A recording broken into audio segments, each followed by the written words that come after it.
Buddies, my name is Markiplier.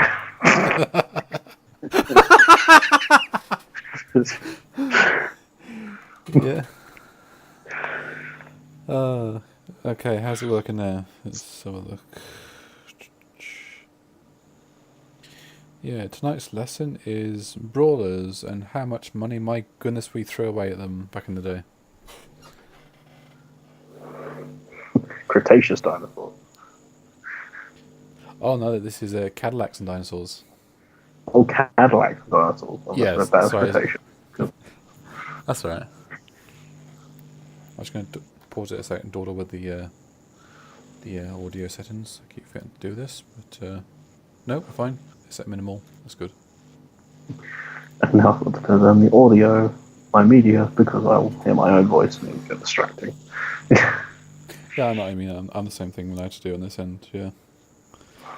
So yeah, it is. It does look very sort of squiggly writing over things, fonts they use for this. So yeah, Cadillacs and Dinosaurs. Originally a comic, I forget the name of it. It wasn't Cadillacs, it was something else altogether.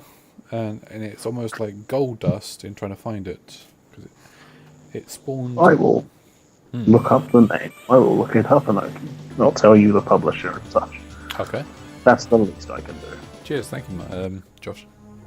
I was gonna say Mark and Markiplier, but I'm not Markiplier. Otherwise I'd be screaming my lungs out with absolutely nothing. they're a bit screeny, isn't he? He's Well, it's hilarious though. yeah, it's Cadillac and dinosaurs, that didn't take long. The only thing that took long was trying to type on a goddamn touchscreen. oh yeah. Viewer discretion. There is some light gore in this, as in throwing dynamite will make people explode. The same way that Mortal Kombat was gory. Yeah, pretty much. It's like digital jibs. So, Cadillacs and dinosaurs may refer to Xenoic Tales, a comic book. That's the one. Yeah, really sort of A comic book also known as Cadillacs and Dinosaurs, which began in 1987. The 80s. I miss them if no one else does. Hey, the 80s had Back to the Future, and that was good. Damn right. Even though you could technically watch Back to the Future 2 and not have to watch Back to the Future Part 1. Yeah, I think I started the second one, and I was a little bit confused, but it was all I made think sense. when I was younger, the first one I saw was free. Oh, the Old West. Yeah, the time traveling locomotive. Yeah, and it runs on Steam. That's just, I love the way he like pops his head. It's like, don't you get it? I mean, what don't you get? It's Steam. That's the answer to everything. So I just read the publisher for Xenozoic Tales. That's the one, yeah. Kitchen Sink Press. Okay. So And everything. their publication date the publication date was 1987 to 1996 of October. Good grief. No wonder then it just came out in that period where. Created, written, and drawn by the same guy. Oh wow!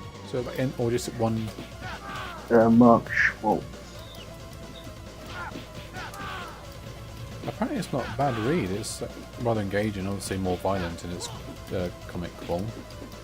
Wait, now I'm getting mixed messages. Who published this? Dark Horse or Kitchen Sink? Oh, they're actually messaging you. I'm just going to keep looking through. There was an animated series on CBS. Yep. Rather. Arcade game, Capcom, and Sega CD video game from Rocket Science Games.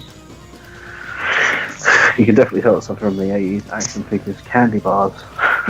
Yep. Oh, indeed. The Twilight 2000 system role-playing game. Good grief. Wow.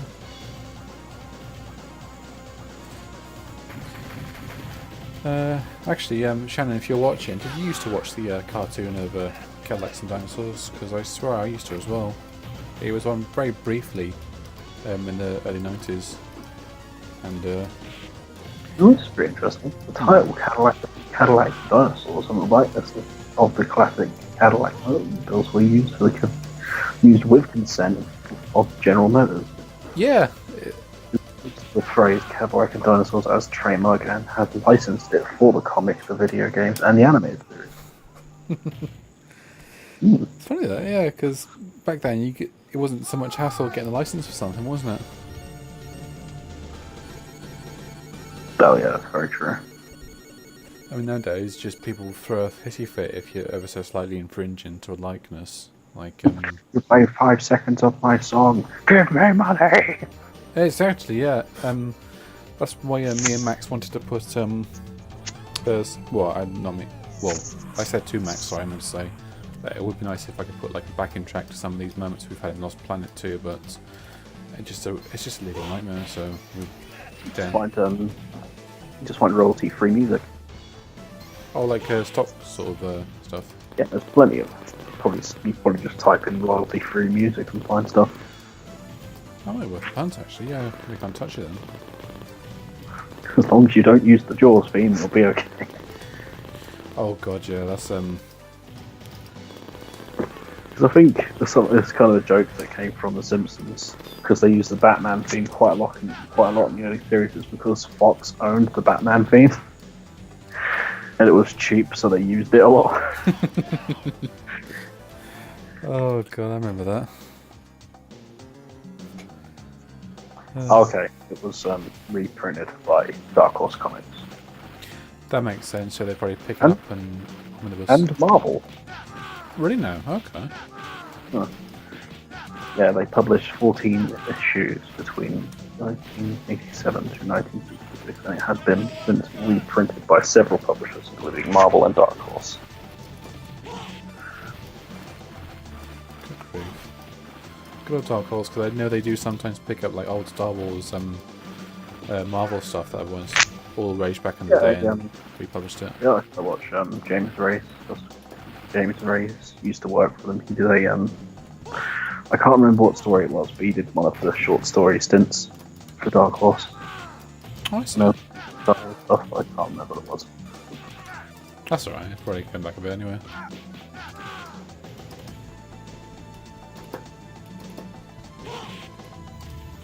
Again, with your usual typical brawler, a double tap I should say. It's like a double flick of the joystick to make the character run and skid and punch. It was, I don't remember this in many arcades because it was very niche, but yeah. Guy is a very stereotypically burly man. Yeah, I usually choose Hannah, the female diplomat. Well, I say diplomat, like the brains of the outfit, but It's as diplomatic as you could be in the 80s with your fists. oh yeah, coffee and money. Like the 18 year old, yeah, oh yeah, they were diplomatic when they threw people into the scenery. God, I remember that. Yeah, and just they had all the guns in the world, but just did not kill anybody. Or flip. No, they always aimed at people's feet. Or they make them dance. Yeah.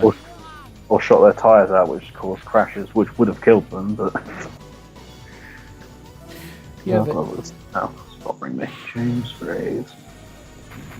That's right. Yeah, they'd like flip cars and stuff, and somehow the criminals would just be mildly bruised and concussed.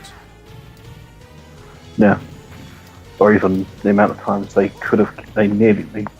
blatantly should have killed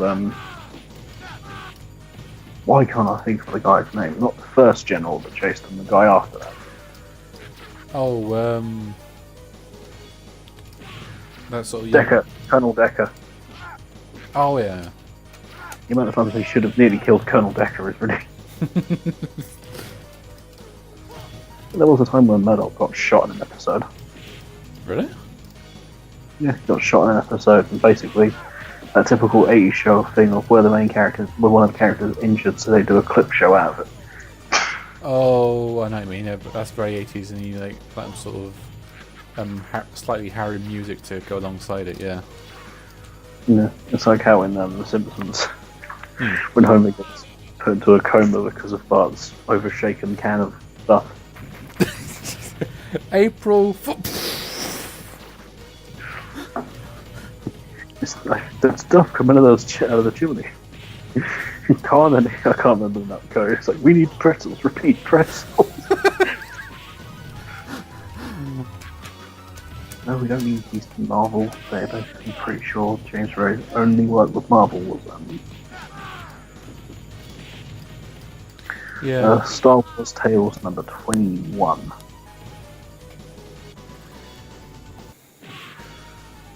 Right, I'm going to try Hannah D. I forgot her last name, but basically with Hannah D, you can actually pick up a knife or something and use it multiple times, sort of like Cody from Yeah, Final- but they Cody, yeah, item. who then became a Street Fighter character of all things. That was weird, yeah. Just Because he was in Final Fight first, and I think he appeared in Alpha, and then he was in Super Street Fighter 4. oh wow, good memory. He might have been in other fighting games or stuff, because Capcom do a whole bunch of stuff. I do remember playing Final Fight on the PS3, and it had access to Udon, the book company, doing like a comic based on Final Fights, where Hager it was almost like a flashback to what he was doing as a mayor at the time, and he was like a film star and everything. Yeah, they actually parodied him as like Terminator, and he just had a clip saying "I'll return." Dum dum dum dum dum. Dum dum dum dum. Yeah. Woohoo!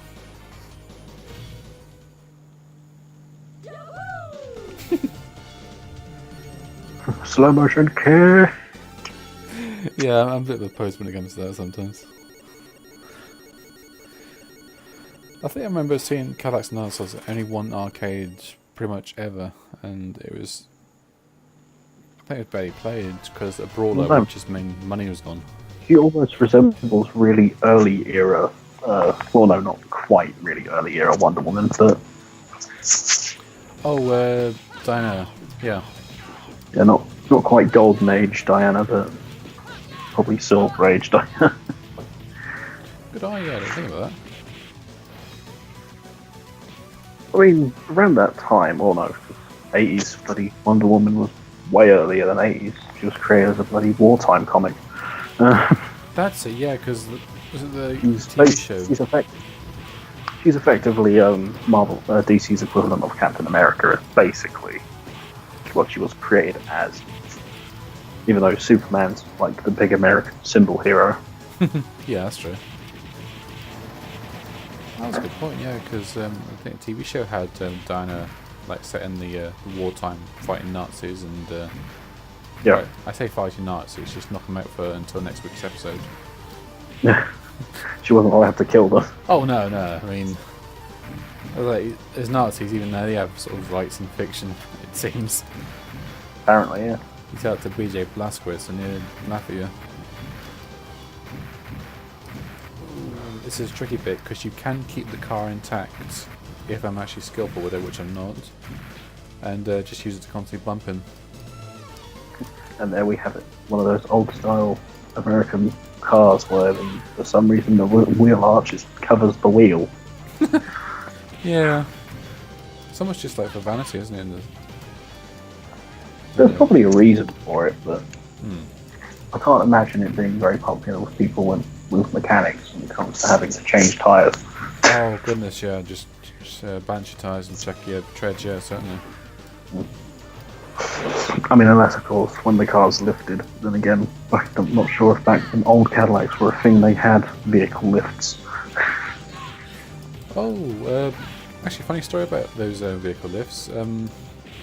My great uncle took his to a garage once to have it fixed, and he thought it was just knackered, so he could just claim off the insurance. No. Yeah. He took it in and thought it was just knackered because the garage flooded. And he was like, oh, the car's... put some more coins in. He thought it would, like the flooded garage would mean his car's gone to kaput. Oh, I got money for a new one. No, the car itself was up in the inspection jack, so it completely missed the water line, and it was fine. And he was just really sort of, oh, Damn, my car wasn't destroyed. yeah. Just happened to be left in the inspection doodad. Good old Uncle Fred. He was our family's sort of rogue, so to speak, very sort of never grew up sort of Peter Pan character. Oh, I've just noticed it's that kind of beat 'em up where every mook has a name. Oh yeah, the names are ridiculous in this. It's even the dinosaurs you can actually fight if they get aggressive. It's not their fault because they're actually, you'll see, well, Because they got more original names than the cast of Extreme Dinosaurs. You've got the main four, which was Rex, Spike, Bullseye, and Stegs. But the only one which name doesn't have anything to do with their dinosaur is Bullseye. good grief. Who was a pterodactyl who was obsessed with infomercials for some fucking reason. Oh lore. It existed and it had no context, but it existed. And the main villains were raptors, because of course they were. And they were Spitter, Hax, and my god, the leader's name, Bad Rap. Really? Oh my words. Yes. The leader of the raptors' name was Bad Rap. That's... Wow. Even I'm not that unoriginal with names. Okay. Oh, this is... One of them was called Hax because he had, like, these blade things on his wrists. Oh, okay. Spitter because Spitter could spit things. Well, he had, like, these... I found out recently the whole spit. I'm not... That's weird. And so they came up around that time where basically Teenage Mutant Ninja Turtles inspired a whole bunch of anthropomorphic animal shows. It really was. If it wasn't Biker Mice, it was Teddy Ruxpin and... Street Sharks. Yeah, that was a... And Samurai Pizza Cats. Dinosaurs. Yeah. But, what do you call it? I think the Pizza Cats actually... I saw it. You see it on YouTube from time to time, and it's actually it's very witty, and it takes like a sledgehammer to the fourth wall so much. Like the only thing I can think of like a Samurai Pizza Cats is from Yu-Gi-Oh! Hit Free. Oh yeah, yeah. For some reason, Marek referenced it. God damn, for it to say like, watch out! It's the Poncho Gang.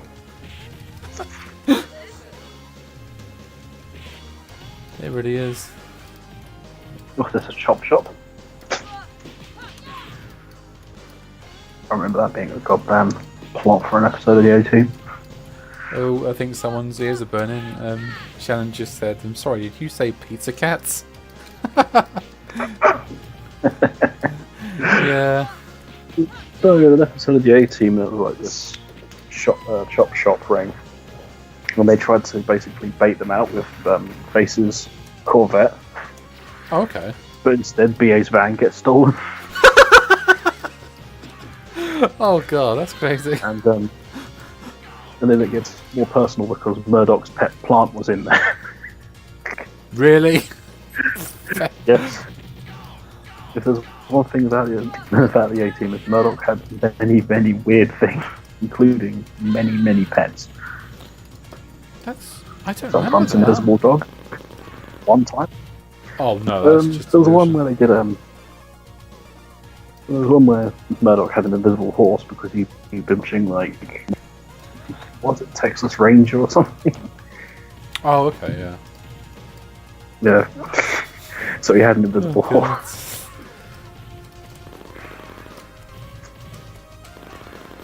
Ooh, ooh, ooh. Or when his hand was possessed by an evil person. That was a thing. Yeah, he like wore a black glove over his, I think it was his right hand. Oh, I think it was his left hand.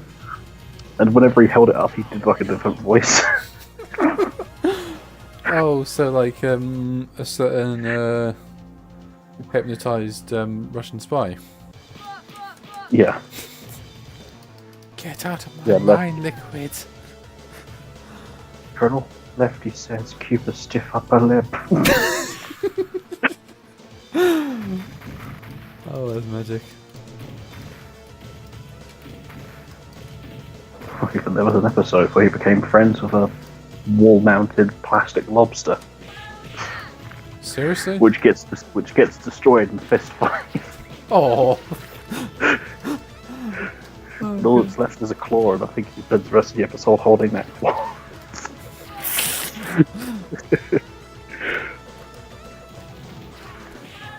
It's also pretty funny because it most of the time probably had people questioning if Murdoch was really crazy or if he was just pretending. Well, that's the thing, isn't it? It's didn't you say the film treats these sort of madness a little bit different than the TV show? In the movie, I think he's unsettling. He's like unsettlingly crazy. Yeah. I think any character that doesn't worry or question things in and of itself is a little bit. The whole reason why BA doesn't want to get on planes is stupid in the movie. Oh, so it's different than his. In the series, I think it's just PTSD. Obviously, he went to Vietnam. Bingo. That makes sense. Yeah, because the. Whereas in the movie, it's just because his van got crushed by a fucking vent thing. It's like, one who destroyed the A-Team's van. Normally, you're not allowed to get away with that. Oh yeah, I mean. Two, where's Mr. T? Where's BA's obsession with milk and I ain't gonna fly? So they had to tranquilize him, and one episode, the person they were working for conveniently knew hypnosis. Oh, as you do, yeah. Yeah. She basically made a trigger word eclipse because like it's a word that that they wouldn't normally say in conversation. Of course, when in a gunfight, when you're saying "give me clips," that's well smart. that same episode had like this thing where Hannibal had like a duck call. This is like, no, Hannibal, not the duck call. And it's like, what is the duck call bad? No, it's good. Too good. We would be hunted by some duck hunters. Oh god. Oh, Sharon's just given us a bit of insight information of the team's pilot is Captain H.M. Howlerman Murdoch, who has been declared insane and lives in a Veterans Administration institution for the show's first 4 seasons. Oh, that's rather informative. Yeah. Good grief, that's I guess nowadays if you did something like that, it'd be rather dark. Because Hannibal works as a it's either a stunt double or a stunt actor or something like that. Because obviously that entitles, because he's always wearing disguises. Therefore, it's the perfect job for him. Oh, that's why they, yeah, that's it. That's what His face, because he's a con man, he can get away with living anywhere. Yeah, it's bullshit. Dinosaurs everywhere. I mean, meanwhile, BA, how the hell has BA never been captured? I will never know. Oh shit, I just went up a dinosaur by hitting it. Look out, it's bad rap. Yeah, I said he smacks me. Because anyone hits him, like the AI or you yourself, and they turn red, indicating they'll hit and... Ooh, blimey. Which is it's kind of useful, but then it means you have to sort of clear the screen of them and move on. I thought what I'm assuming is a T-Rex was called Range T for a second. No, it's just one of the human loops. I think the T-Rex sort of look like Shivat or Shivat or whatever. So its name's not Rex. Nah. No, it's not T-Bone. Sorry, fucking T-Rex's known in Extreme Dinosaurs was called T-Bone. T-Bone.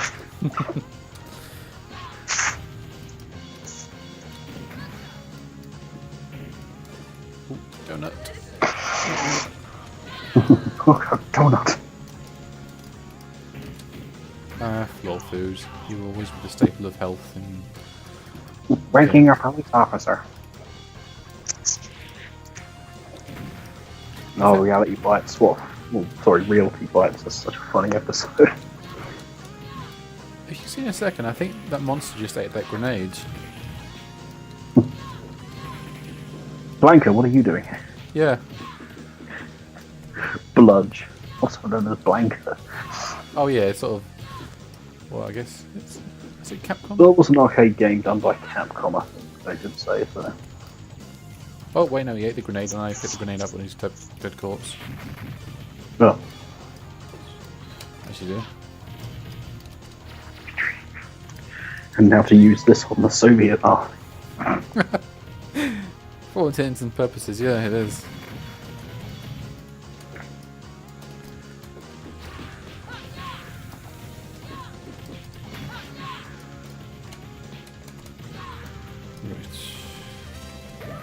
Oh, extra life. Extra life. But no, the Realty Bites episode where Marge becomes a, was it a state agent? I think it's a state agent. Oh, the blazer thing, yeah. Yeah, that's right. With once again a fantastic performance by Phil Hartman as behind Lionel Hutz. There's the truth. And the And truth. the truth. Grins. This is Cookie Kwan. She's #1 on the west side. Stay off the west side. Oh, that episode has Gil in it as well. Anything with the gill is just deliciously tragic, but it's just so funny with it. I own that wall. What, from home? I took this one from home. Yeah, that's it. Also has Letty, like, living in a old decrepit house eating beans out of a can. Please don't tell people how I live. Please don't tell anyone how I live. Poor guy. It's just weird because he works at a nuclear power plant. He has to have some money. It really is. I mean, I think he's about the same sort of, when I say rank, sort of a same level as Homer anyway, because they all go like the same break room, and he never says sir to each other. So, Even though it's never really clear what Lenny and Carl do at the nuclear power plant. occasionally, Lenny has the reign of terror, which is a case of him sitting at Mr. Burns' desk and saying "work harder." Oh, my favourite thing with Lenny was in a fairly recent episode where I think they went to France. And this guy steals Homer's phone and it's like, I've got everything I need for my plan, nuclear power plant plans, and pictures of Lenny. That's it, yeah. It's like, wait, why did you need pictures of Lenny?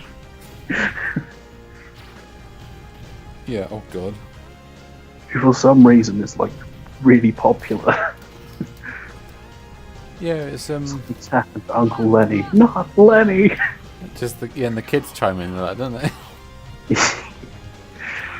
Doesn't Marge have like a picture of Lenny somewhere or something? They just... He was sewing Lenny's face onto something in that episode. Like a sort of get well thing. I don't know what that's called. Oh, tapestry, embroidery, or... It's probably embroidery. Okay. I like how it just immediately goes to Lenny of all people. Yeah, he doesn't really seem the work manager character, does he? Not very sort of authoritative or... The first thing I'm going to do when I get to work is march up on Ben Lenny and punch him in the back of the face. And he does. He does.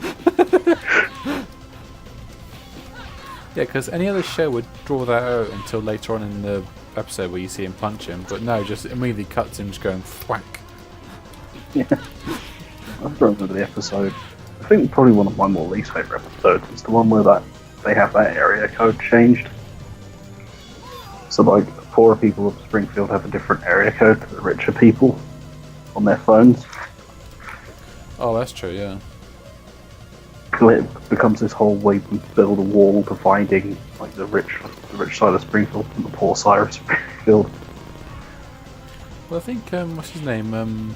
Dr. Hibbert is a sort of very large residence. Then again, he's got a large family, so Yeah, obviously Kent Brockman, oh god, with his rocket car and all that. Oh wait, the fake tan, like the Tangerine. big Yeah. golden house.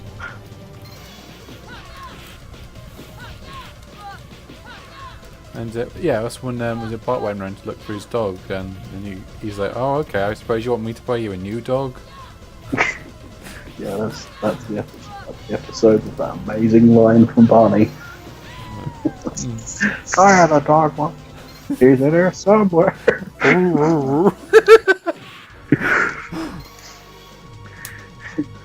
It's not so bad. I'll be reunited with my loved ones, my dad, and that plant I never watered.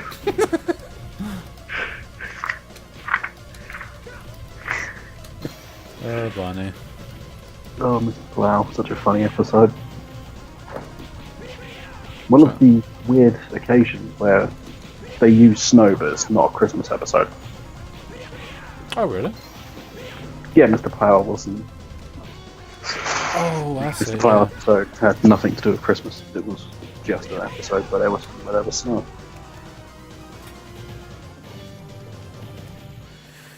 Yeah, that was ooh, bad to the bone. Yeah, I'm gonna flip through a few more characters to see if they only have like any variation on their moves or whatnot. But I'm guessing I don't think. Basically, hoping you're going to get character variation like you get in Metal Slug. Essentially, yeah, yeah.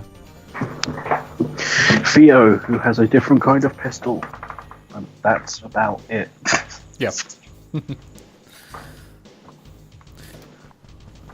I was gonna.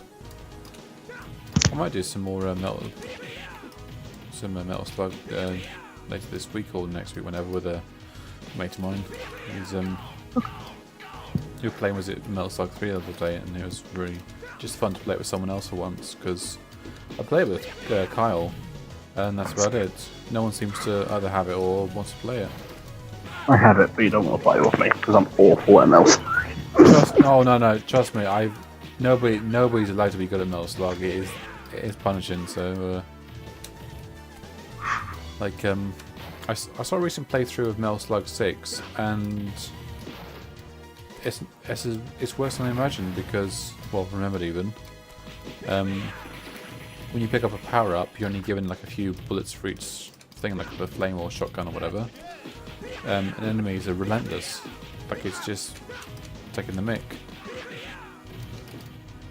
Just God, I'm trying to think now.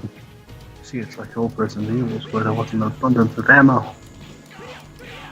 Yeah, I expect ammo to drop when I kill a zombie. What's that about? Meanwhile, I open a drawer, bullets. Yeah. Oh, that's it. Yeah. Kitchen drawer, no less. Yeah. That was oh shit. Or in Resident Evil 3, where you could just make your own bullets. Oh, with Jill's button, bullet press powder. And dandy bullet press. Yeah. That's a Bullet really presses weird are not small. thing. Yeah, are they like desks or something, like a workshop desk? They're mostly mounted to desks. Yeah. There are hand ones, but they're not as good as the ones that are mounted to desks. It's really weird. It's like the difference between like a vice that's on a desk and a hand vice.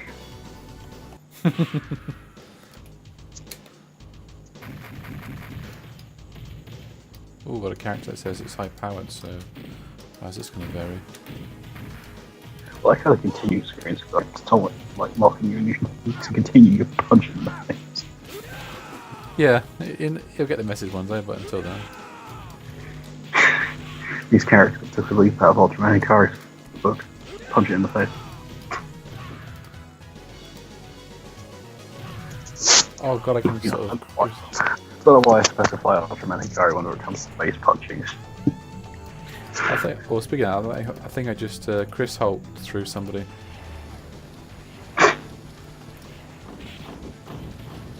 You risk him. Yeah, you just pick someone up and just throw him ad nauseum. You'll probably see in a minute. Guess you could say he christened him. Oh, Even though that throw is actually it's okay, but other melee attacks are way stronger.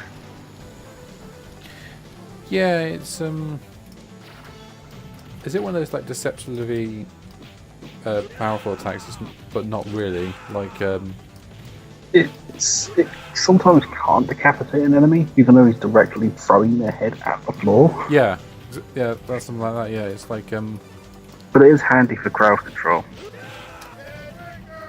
Because obviously you can bowl over other zombies by basically lobbing a zombie at. throw a motherfucker out and a motherfucker. Yes. Oh, I fidget. would say this is Redfield mentality, but I don't think Claire's ever thrown somebody at somebody. No. No, because in Revelations she's too busy making references to Steve. I don't know why, but she is. Oh, Burnside. Yeah, why? Why are you referencing Steve Burnside? Was he that really jokey kid with like picks up the guns that Claire put back to escape the room? Yes. Oh, that nutter! Yeah, that was terrible. The guy who extends gameplay by fucking hours because it's just complete fuck up.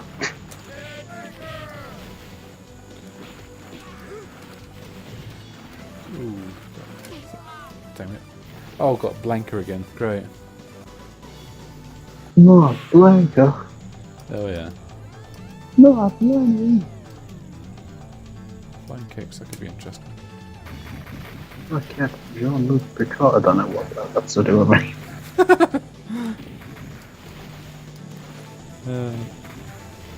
He's not Crichton. What a Patrick Stewart would be as Crichton? That'd be interesting, because Patrick can be funny when needed. Oh yeah. It's funny you say that because Patrick Stewart came very close to trying to sue the writers of Red Dwarf. Yeah. Because obviously there was a point where they made a Star Trek reference. When he first saw it, he thought of it. It was like, oh well, you know, people are trying to cash in off like Star Trek. Oh wow. And then he quickly figured out it was a comedy. Oh, so they almost like went to what do you call it? What's that ones? Almost you can't reference big companies or franchises without any sort of say so. I think it was a line from Triton where he effectively said something like, "Is this the human motion? Is this the human thing of friendship?" or something like that. Which is a very Star Trek style line. But then that line is immediately followed by Lister saying it's too early for that Star Trek crap.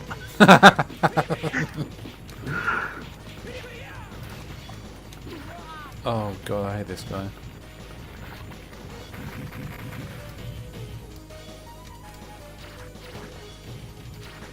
Any boss that's got a range attack is a little bit bullshit. And again, mostly. MDN, the world's greatest sniper.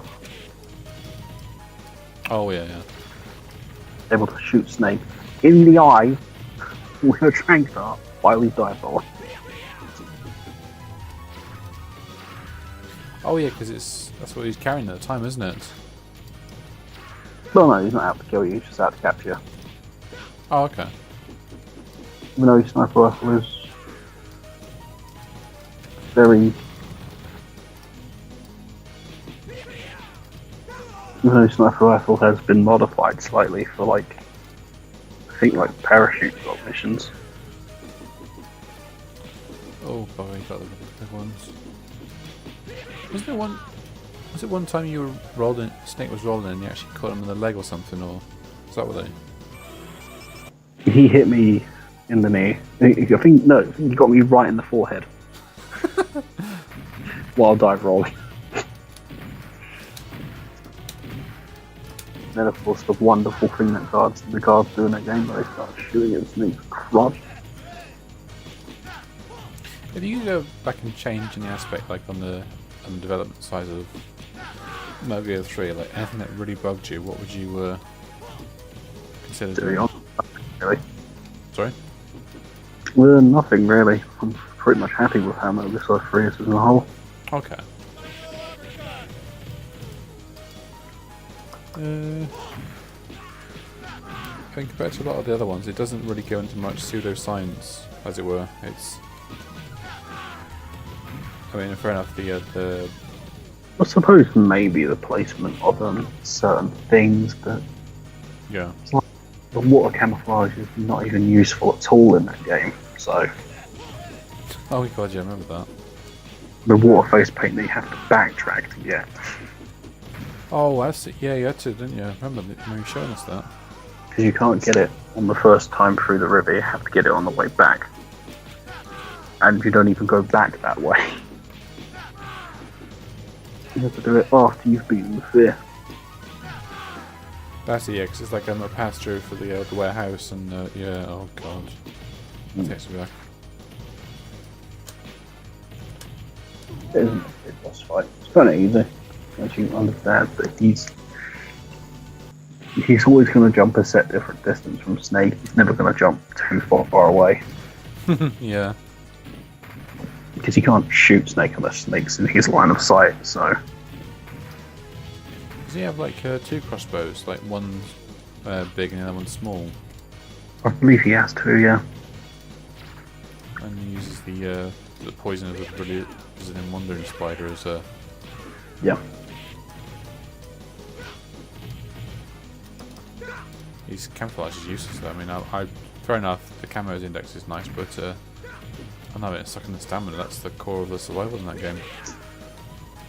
That's the point where you can get 100% camo index in that game. So you don't even need the spider camouflage. Exactly, yeah. The is it the ends mossy camouflage? Yeah, the ends moss camouflage gets a camo index boosted in that area. Mm. Plus it restores your stamina gradually, so... The paint is a bit situational, because once you leave the forest area, it's kind of useless.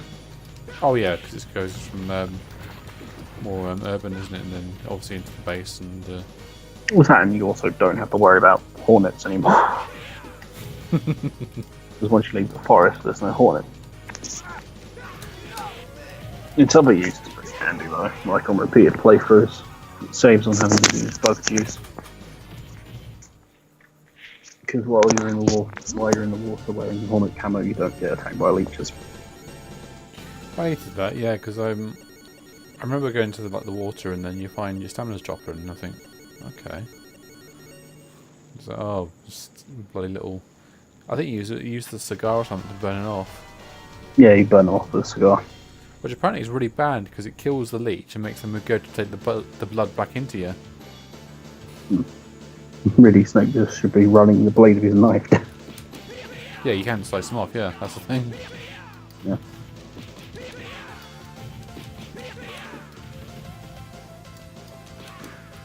Oh shit. Of course, you've got to remember that Metal Gear Solid 3 you also just cycle through every single healing item to heal the injuries. It won't work, but it's pretty funny thinking of Snake trying to dig out a bullet with a stick. Oh, that's it, yeah.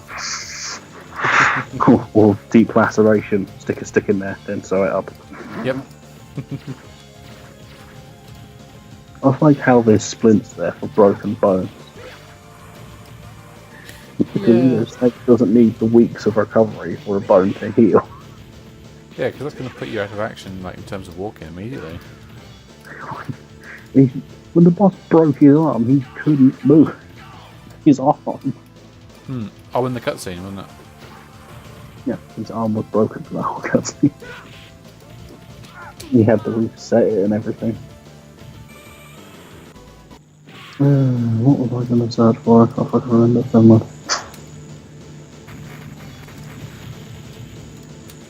I don't know, as far as Metal Gears go, 3's my favourite one.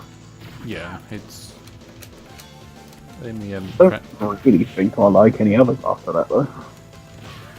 it took a little bit down a hill, I'm not going to lie. One's very bare bones. Yeah. It's nice to visit it, but otherwise it's just kind of there. Twin Snakes, what the fuck's going on? Yeah. 2 is maybe a bit too goddamn long and preachy for its own good. That was weird, yeah, because it almost sort of foreshadowed like the digital information age, and whereas Never as a game made me not want to save more than Metal Gear Solid 2. yeah, oh god, yeah. I'm going to save my game. Oh great, here comes another lecture from Rose. Check what day is it today? I don't know! I just want to save my game. I'm going to start shooting seagulls to spite you, Rose. And now you're not going to save the game for me anymore because you're a bitch. They really get up a teen, I think, in a lot of Metal Gear Solid games where you do like you shoot the wildlife. I mean, Well, as I say, if you shoot enough seagulls, Rose won't let you save the game anymore until you apologise. like even like tranquilizing them and stuff is enough to. Yeah. Like fair enough if you're going like completely nuts. Meanwhile, in 3, it's encouraged because it's food. Yeah. Snakes or. No. No, none of the birds in that game, apart from the vultures, are particularly good for stamina recovery. Oh, the vulture right, is it? The vulture's good, and plus you get 2 helpings. Good grief. Every other bird is a bit meh. I know you really like some of the fruits. That's pretty much what I went for now and again, and off the trees and. Really. He does develop a taste for stuff if you make him eat enough of it. He starts to develop a taste for it. Oh, okay. But otherwise, it's just basically whenever you get noodles or Yeah. calorie mates, which were apparently made long after the game's timeline.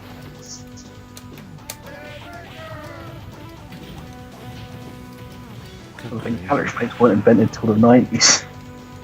Oh, really? Oh, wow. Yeah, wait, hang on, I'll look up. Okay. There's something else to it.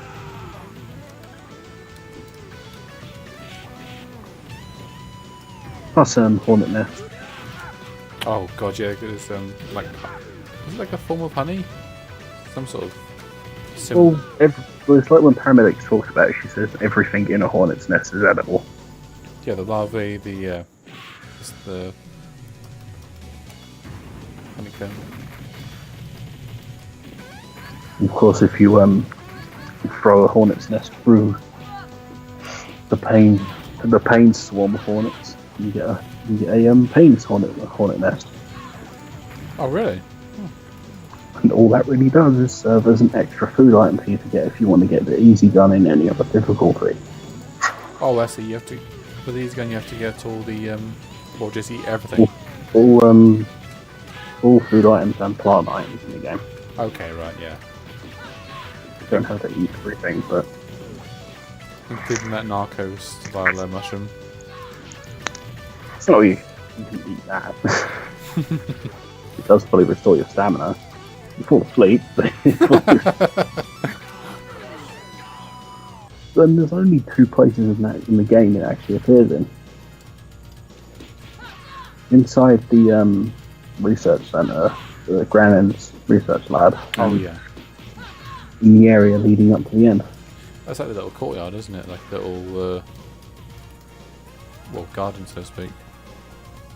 Yep.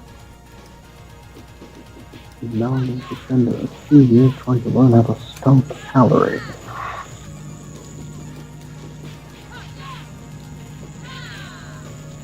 There's an O in there. Okay. I have every letter there apart from the O. Calorie mate.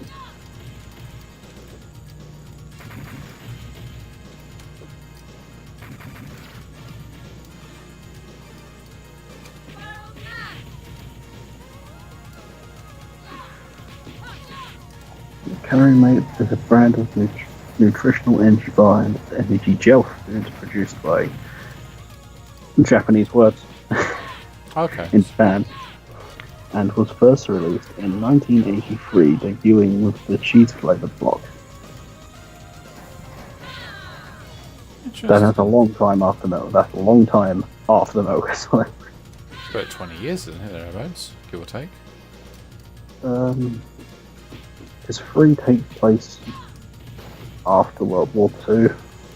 Yeah, I think it was just after Kennedy's assassination, which don't know, it's my guess, November 63 or 64, I can never remember which We'll one. look it up.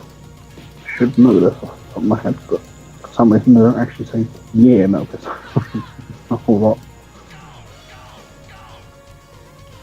No, not November 2004. That was its release date. Oh, okay. No, I was just now looking it up.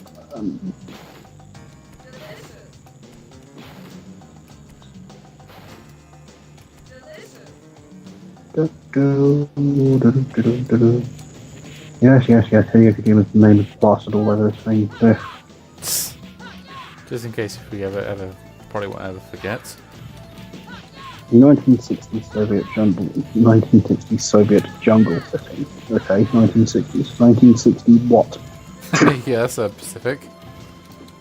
Not specific, even not the ocean. I mean, it takes place.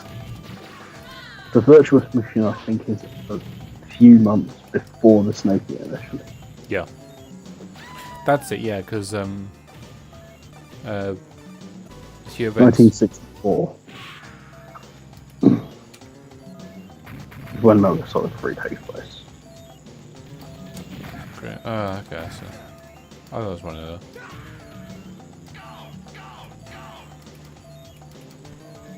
Oh, it's a week after. Okay, so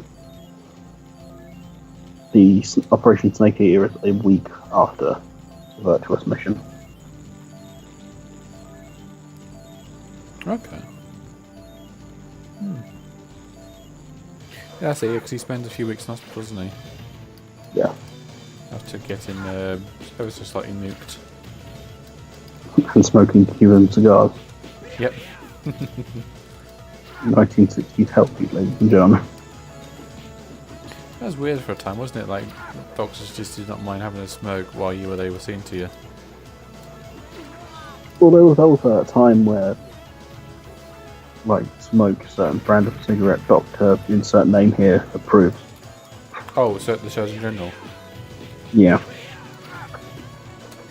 It was either that or alcohol. I think Simpsons did like a few jabs towards it with like Duff beer ads. Oh, that's it, yeah, you'll fill your Q zone with goodness. Yeah. That was a good episode when Homer was. And then now I'm looking at the box art of episode 3 and I'm saying, I have that box art. It's a shame I don't have it here, it's in London. Oh, snap. I want to play Metal Gear Solid 3. Have you tried the 3DS version? I have not tried the 3DS version.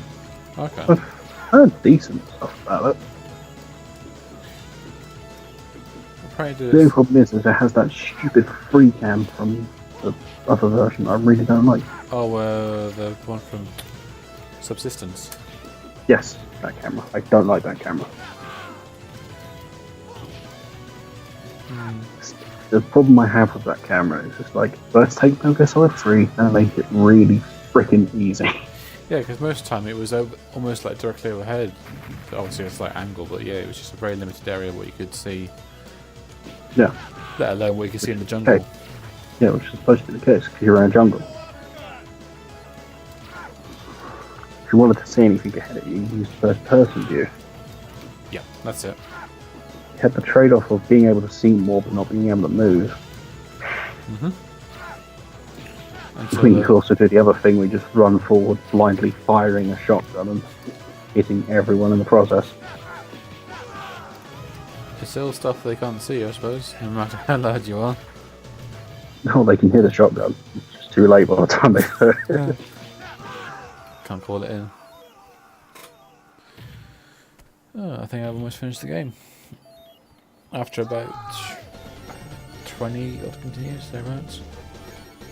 That's what means Pyro 2. It took me nearly 10 years after I originally beat the game to 100% it. I know what you mean. A lot of the time when I fought the ends, I just could not be asked for doing it because I didn't have the patience. But nowadays I find him rather straightforward. Obviously not easy, but just just enough of a challenge to be fun. He's still the best fight in the game. Oh, definitely. Next to the boss. The boss is probably my favourite boss fight in all of Metal Gear Solid, because it's one of the few boss fights where something is at stake, but you don't know if you're doing the right thing. It won't hold your hand, will it? It would just... No. It'll show you. That's what I'm saying. The case of something about it feels off. You're not sure if what you're doing is entirely the right thing. Pretty much, yeah. It's... You're not sure if you're killing someone who really was a traitor, or who was at the wrong place at the wrong time. And therefore is viewed as a traitor by everyone else, but yeah. Yeah.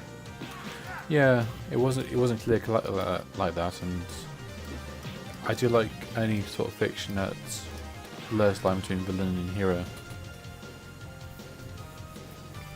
Okay. That's why I think the boss is the best Metal Gear Solid character ever. That is nice, yeah, because A woman who is so devoted to her country, she is willing to die as a traitor as long as her country is safe. Even if she wasn't a traitor. exactly, that's right. And then Peace Walker came along and did the "oh, maybe she's still alive" nonsense. Jack. It's like constant electronic beeping and yeah. You want to know the most painful thing about the boss's death? Go on. Only one person. The only thing that you can stand there for as long as you want and not pull that trigger. But nothing is going to progress the game until you shoot her. Oh yeah, because you can sort of keep on holding out until the bombs come, right? I don't think the bombs come. I think they deliberately leave it. Don't let the bombs come. Oh, okay. But you're just sat there waiting for Snake to pull the trigger, thinking, "Oh, he'll do it himself."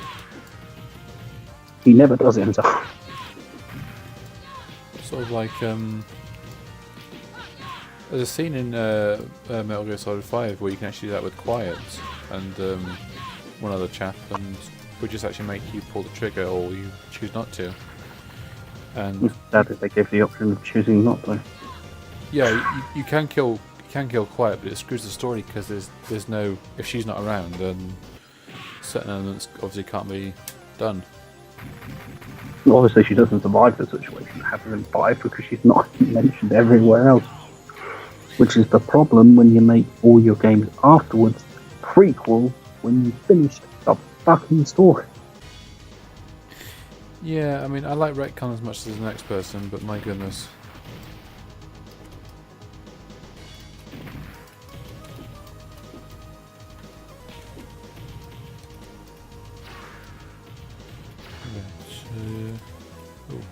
Flames. Oh. And I don't like Ocelot's voice. I do not like Ocelot's voice actor in that game. Which one? In Phantom Pain, I do not like Troy Baker as Ocelot. That's it, Troy Baker, yeah, we were talking about it the other night with someone. The only voice actor who can voice Ocelot really well is the one they've used for the whole fucking time. Was it Patrick Lane or something? Something like that.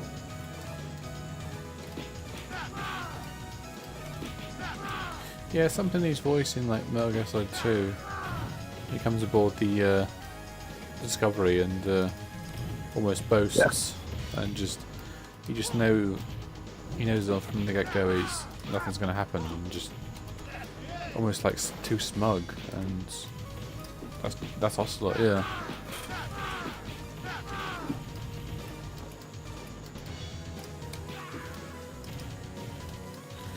Right, so Patrick Zimmerman. that's it, yeah. Cheers. And then Josh Keaton voiced the younger Ocelot. I remember well.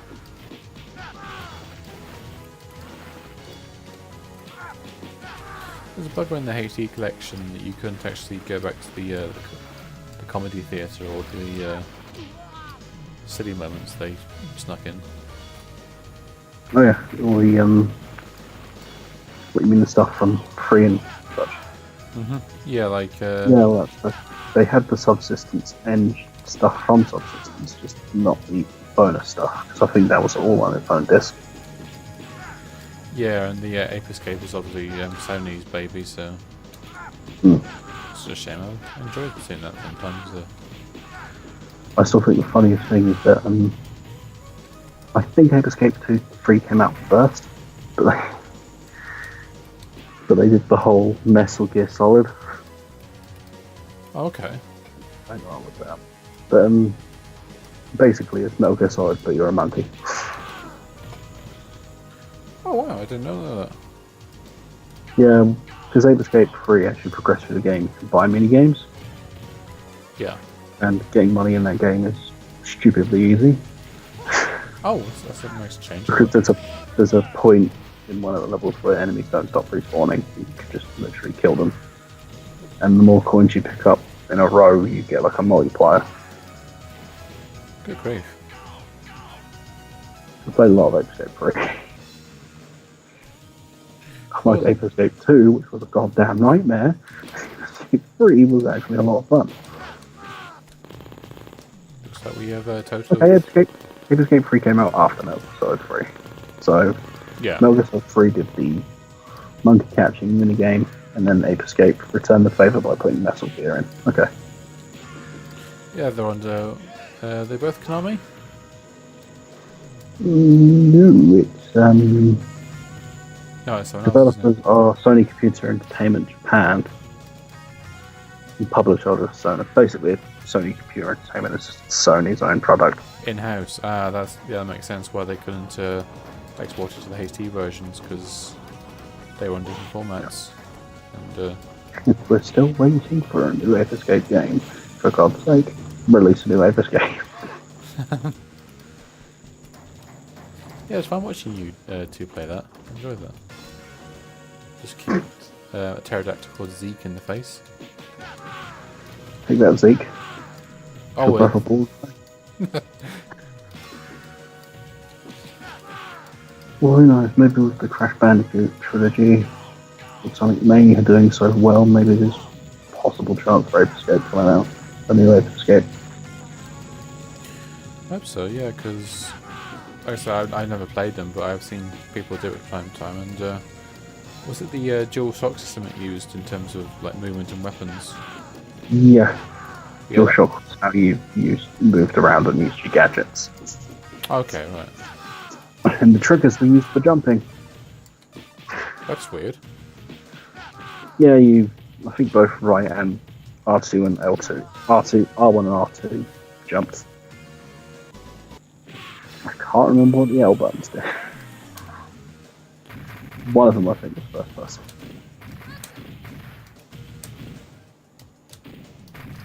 Gotcha. But no, Ape Escape is a fun theory. I mean, I have my problems with it, but it's not terrible. The worst game I've ever played. That belongs to Spyro Enter the Dragonfly, but Oh, yeah. ultimately that's because Enter the Dragonfly has the biggest lie in all of human history. Yeah, that was. I'm glad you showed me that because I know now to say the heck alive from it. Yep. It's terrible. I remember seeing the trailers for it and everything. It looked rather intriguing, like years and years ago. But The fact that game's got like the whole platinum thing that PS2 did. oh goodness. Sold enough copies to make get that platinum thing. Oh, the music's Still changing. terrible for that game. Well, yeah, I know, it's like an old cartoony style platformer and such, but are we not going to explain how Ripto survived his whole incident involving lava? Oh, that's it. Yeah, it wasn't enough to. Yeah.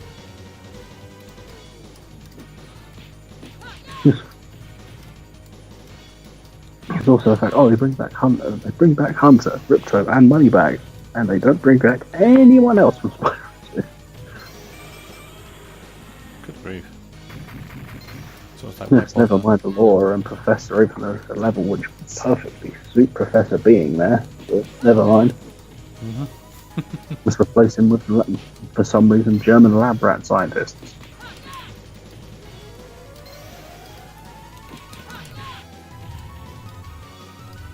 It just also lacked a lot of stuff that made Spyro fun. Like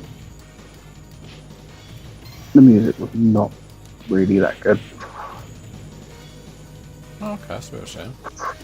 I mean, if there's something I will say Spyro 3 does one thing right, is the soundtrack is at least nice. Yeah. But one thing I don't like about Spyro 3 is whenever you do the transition to a new homeworld, all the levels gain 100 more gems. Oh shit, this boss has got a timer on it. Oh god, it's Colonel Morgan. It's all morphing. It's Morgan and Raptor form. It's bad rap. Oh wait, no, I've got a new life. It's a reset the timer. Never mind, Okay. that's that threat gone, yeah. Well, there goes all tension. Yeah, because It's like having the Hulk in your action movie.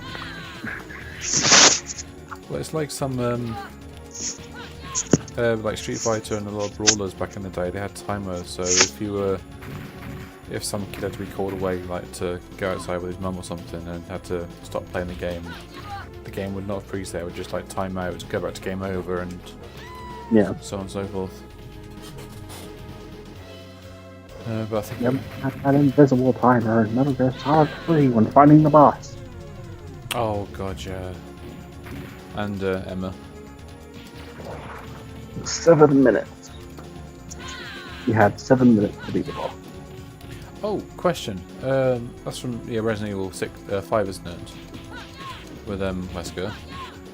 I saw a playthrough one time of they were trying to avoid him for 7 minutes, and he gives up. When I've actually been taught, well, just learnt from instinct, playing it, to actually go and fight him, and you can actually wear him down, and he goes back to his original spot. Yeah. So I was just going to stand surprising that people actually could run away from him the entire time, because you can blindside him quite easily if you catch him unaware.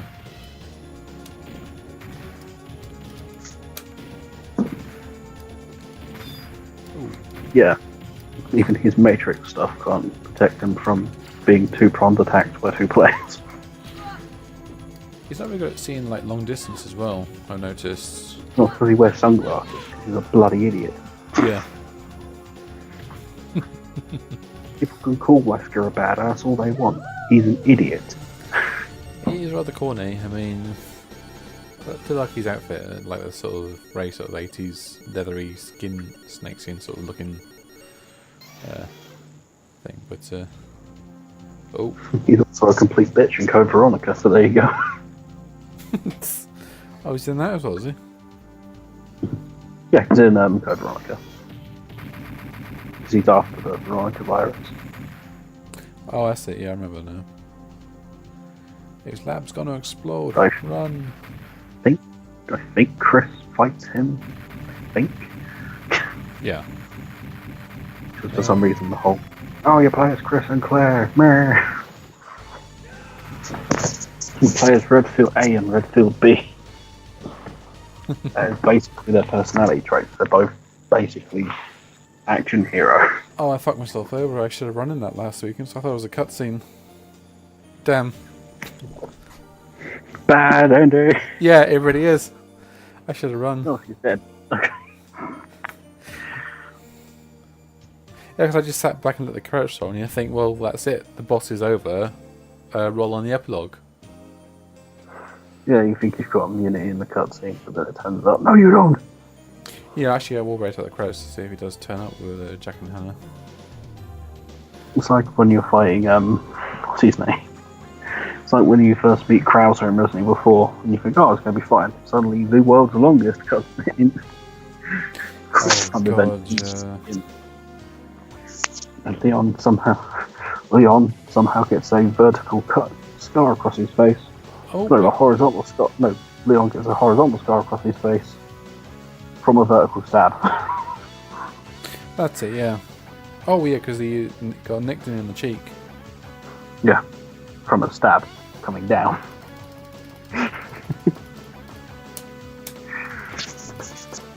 Great continuity errors in movies. Oh, wait. Thanks for playing. It's actually alive. There is the whole sort of we're not really dead sort of thing. Because I honestly thought that was a bad ending. It turns out to be Kang Kodos.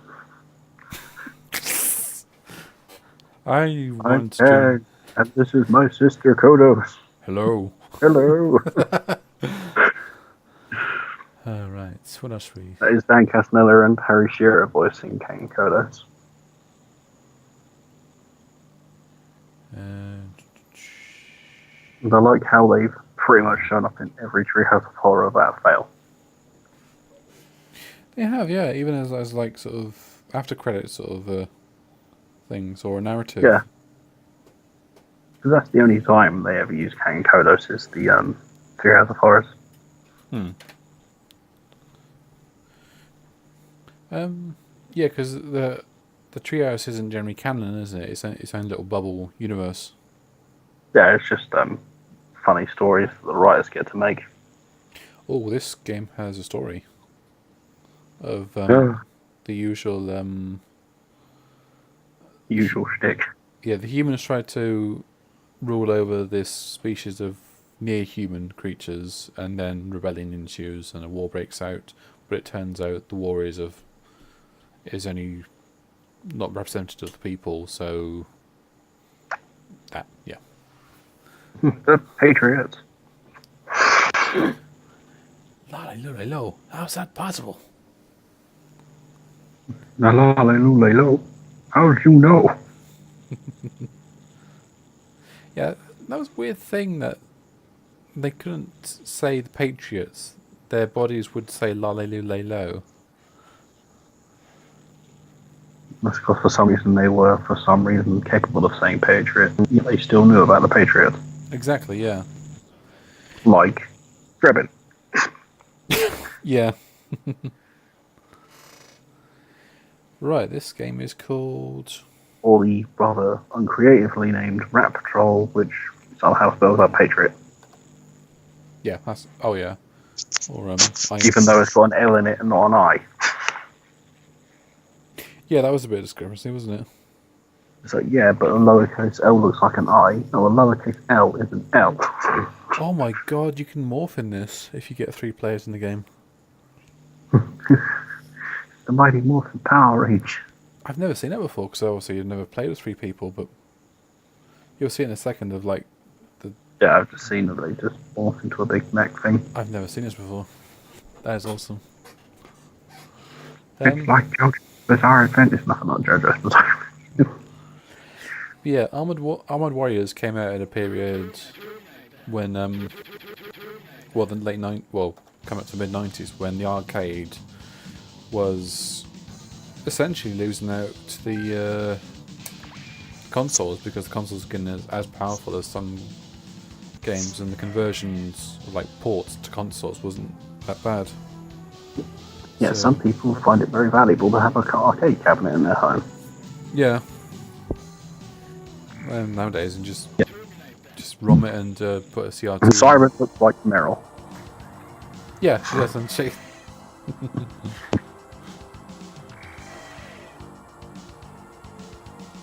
I'm always curious. I'm going to look up Meryl now. Alright. See if there's any design influence. As soon as I figure out how to spell Meryl. Meryl, I think.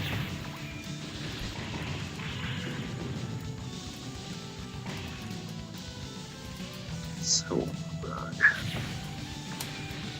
No, not you. Thank you. Stop the fucking... I know I'm terrible at spelling, but I'm not that bad. That's right. I was saying to someone earlier too, I have difficulties with words like definitely or unfortunately, because they often don't spell the way they're sounded. These and B's are my biggest. Yeah. I hate these and B's. Meryl was born in 1987. Okay. One big bullshit of, some crazy sort of thing was the whole Meryl was psychologically conditioned not to be attracted to men. Just and then Metal Gear Solid 1's story. Yeah. It just felt really little bit contrived. Like, I can understand, to an extent, being conditioned to just get on with the mission and train professionally, but it almost sounds like hypnosis, and isn't that a little bit bizarre?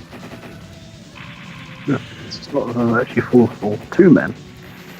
Yeah, Also, the game's history.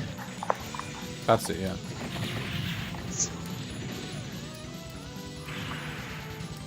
I think this boss is almost dead. Take that, boss. Why are you giving me this? Yes, why are you giving me this Patriot? Totally smart idea. What I'd like to say if the Patriot didn't have god-awful kickback. I read somewhere that apparently the Patriot is a little bit unrealistic in how it sort of throws bullets as opposed to the bullet naturally rifling through the air. Well, it spins bullets through the air, and that's not unrealistic. There are some guns that do have bullets that spin in the air as opposed to Oh, okay. because it's instead of just tearing through and going straight through a target, as opposed to like causing more internal damage by spinning. Oh, I see, okay.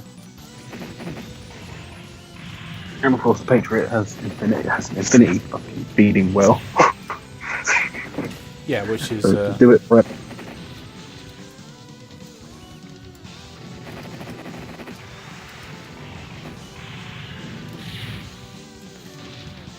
Wow, I am bad at this. Well, that and the boss can fire the Patriot in one hand. Yeah, which is great for your wrists. Yep, and she's the only person in the series to fire the Patriot in one hand. Because when Snake here, Snake holds it into, and I'm thinking what he shoots it into. Yep. Of course, if you aim down the Patriot and it looks like before, you get the first few seconds of the Snake Eater thing. I did not know that. Yeah, you get basically the James Bond bam bam bam bam. It's like when you get the SOCOM in 4. When you aim down the sight, Snake says, "Just like old times." Oh, that's it, yeah, from the top, like slightly overhead view, yeah. Mm. You get some nostalgia points for it, and And of course, you get the handgun from 3 and 4 as well. yeah, the M1911A1. yeah. You said that was better than the operator. Every handgun is better than the operator. But because it's Snake's default cutscene gun, it forces it into your inventory. Oh, so Even if you unequip it and move it out of your inventory, you will still have an operator after a cutscene. If he was wielding the operator in a cutscene, you are forced to have an operator. yeah, because you can't set it off, can you? It's just actually you. No wait, when he picks up weapons that he's already got, he'll sell them, but he won't. Yeah. Okay. So, yeah. I mean, there is one gun that Snake has in cutscenes that you should never get rid of, and that's the M4, the most ridiculous gun in the entire game. Yeah, was it you or someone else that said it has no bullet drop at all? I know it's more of a Swiss Army gun than anything. Oh, you can attach everything in its sister to it. Yep. Probably, if you tried hard enough, you could probably attach another M4 to it. We heard you like M4, so you put an M4 in M4 so you could... Yeah. So grenade launchers for bosses. I never used the master key because, well, The point is, shotguns and 4 were awful. I only used like the small one to like wound Laugh and Octopus. But apart from that, it's just, yeah. Nothing up for this, I believe, if I remember correctly, the first person that used the word fuck in that we're solid. Is it I so fucking funny? Yes, it's hysterical. How Yeah. incredibly annoying this game's plot is. Actually, no, the plotting for it is annoying. It's how often the game will dump the plot. Oh yeah. Well, it was doing repeated playthroughs, skip all the cutscenes, but which whenever I do play for free, I have to remember not to skip. For the sake of the audience, because I played that game, and again, not kidding, well over 70 times. Good grief. Really? Yeah, I had one save file had 50 plus completes, another had like 20 something complete. Oh, now another time mission that really is a time mission, not just a for each life. I can tell you, when you're doing a stealth only run of Metal Gear Solid 3, you will learn to hate the mountain. Yeah, oh god, no. Even Groznygrad isn't as bad as the mountain. Yeah, because they got like pretty good eyesight, don't they, the troops? You're easily seen and there's not much to hide. Yeah. I did find that very... Most of the time on the way up, there's guards everywhere. You have to duck and dive unless your credits not get spotted. Mm-hmm. And if you're a complete moron and blew up the hind earlier on in the game, you've just made the game harder for yourself. Oh, the cliff overlooking their base, isn't it? Because if you blow up the hinds don't spawn on the mountain top. Instead, flying platforms spawn. Yeah. Oh god, those little which UFO are harder things. to avoid. And you can't shoot them because the explosion will kill them, and they're unless you're going for like a non-lethal run, yeah. Yeah, I mean you can shoot down hinds and the same happens, but hinds also don't hover around the edge of the mountain. They're normally just flying around. Still love the Easter egg where if you fire off the RPG into Groznygrad from the cliff, hind will come up and attack you. Yeah, I did that, yeah, because I had the rifle and I was just like pissing around and all of a sudden you just hear these blades come up at you. I was like, oh god, have I pissed off now? And for some reason, the only time in the game after you've done that cutscene with Eva, there's men with flamethrowers. Yep.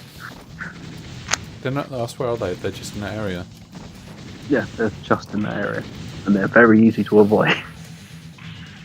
Yeah, because you only need to slide down a certain part of the cliff to get to the doorway, which leads to the Fury. That's it. Can you shoot the top of their tank or something and it detonates it? And... If you shoot their tank, they blow up instantly. Nice. Well, the thing is, you can't non-lethally... Well, you can... No, you can knock them out, but if you kill them, they explode. That's it, yeah. They're effectively mini Cobra unit members. Oh yeah, pretty much. And then they don't scream their name and then explode. Fear, the fear, the fear, boom. Boom, arrows everywhere. The pain! Bees everywhere. Yeah, I thought you could say it, it just felt like a... The end! False teeth blowing through the air. And bulging eyes. Yeah, just before he died, his eyes bulge and his teeth fly out, and then he explodes. It's like, fuck dental records. And the Fury crashes into the ceiling and becomes a floating face of flames. Oh, that's it, yeah. He hears mission control and he rockets off. Which is delusional, because I think it's something like he still thinks he's in space. Yeah. Has he got like a helmet that says Ben on it or something? Well, it's Russian. Yeah. Probably doesn't say Ben, but everyone, everyone I know thinks it's Ben. Yeah. Fury's real name is Ben. Oh, switch. Ah, this is like Out of all the characters they could have made the man on fire with, why didn't they use the Fury? I think the guy has temper problems. His name is the Fury. Mm-hmm. Even though he doesn't actually get that angry sometimes. It is rather placid, yeah. It's he only gets angry when you rip his flame suit. My suit. My flame suit is ripped. Son of a bitch. Yeah, is it almost like Krauser level of damage he'll take from that?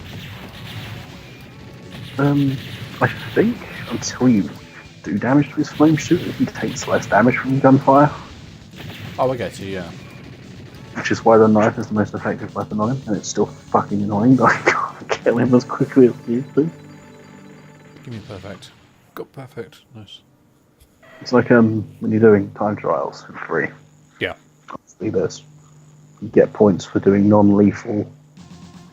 Obviously, using as little ammo as possible, and obviously time beaten. Which is funny because when you're fighting the Fury, the fastest way to beat him is with lethal 4. Oh yeah, definitely. Yeah. Oh, that's right. Yeah, I remember the like bus rush, isn't it? Yeah. Yeah. The pain, I think it was a case of just use shotguns to blow off. Use shotguns or grenades to blow off the Hornets and then just trank him to death. Good grief. The Fury just go, the end just go, yeah, the Fear just go around and kill all the dart frogs in the area. Oh, that's it. It's with poison dart frogs. The Yeah, because he gets stomach poisoning. you have to eat a digestive or like anti-venom. Obviously, because his stamina's always draining. That's it. Yeah. It's like For a while, and after a while, you have to drop down and find food. And if there's already food on the floor, he'll prioritise that. even if it's rotten. If it's rotten or poisoned dart frogs, and even if there's claymores in front of it. I would never suggest a claymore strategy because it's very slow. Oh yeah. Fastest way of beating them with lethal force is standing in the exact spot where you start with the shotgun and pointing up. Grief. Yeah, that's it. As I say, he won't shoot at Snake unless Snake's in his line of sight. But he also goes in a triangle pattern around Snake. Oh, I didn't know that. So just stay where you are and basically follow where he lands with the shotgun. You're going to kill him very quickly. That actually makes a lot of sense now, yeah. The end is a little difficult when it comes to time trial.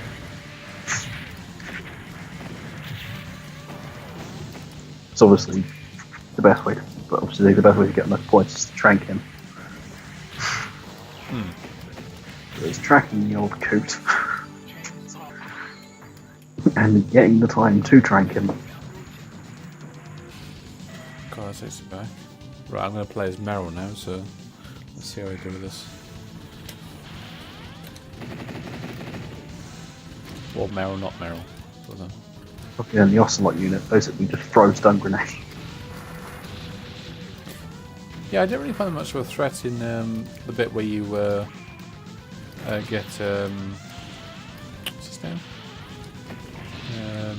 Sokolov, that's it. Yeah, you save. And then you shoot the chaps after. They don't even actively hunt for you much. It's just they'll take their time too much, so you get in position. The only time they go directly after you is when they try to break into the bedroom. That's it, yeah. But it doesn't help that the Ocelot unit doesn't know that there's a fucking escape hatch in that room. Don't think to check. Oh, that's it. Yeah, the escape do that. Yeah. And the fact that it's possible to throw grenades through the glass window in that room. That's right. Yeah, because that's what when he finds out Ava's coming, he just looks outside the window. Also where Ocelot comes from, and then he gets smacked in the face by a motorcycle. And how? Just like flips it on him. Ocelot just gets abused left, right, and centre in that game. Even nearly gets his face burnt off by the Shagger. Oh yeah, when it comes out the was chasing after Snake. Yeah, when it activates its boost, like first stage boosters. Because he's right behind the bloody thing. I sort of laugh when I think of what was it, the bloopers thing where it flips on the aircraft there and throws Volgan out, explodes. And the Bryden gets caught in the drills on the front. That's the funniest one, is the Snake Eraser when Ryden's trying to replace Snake.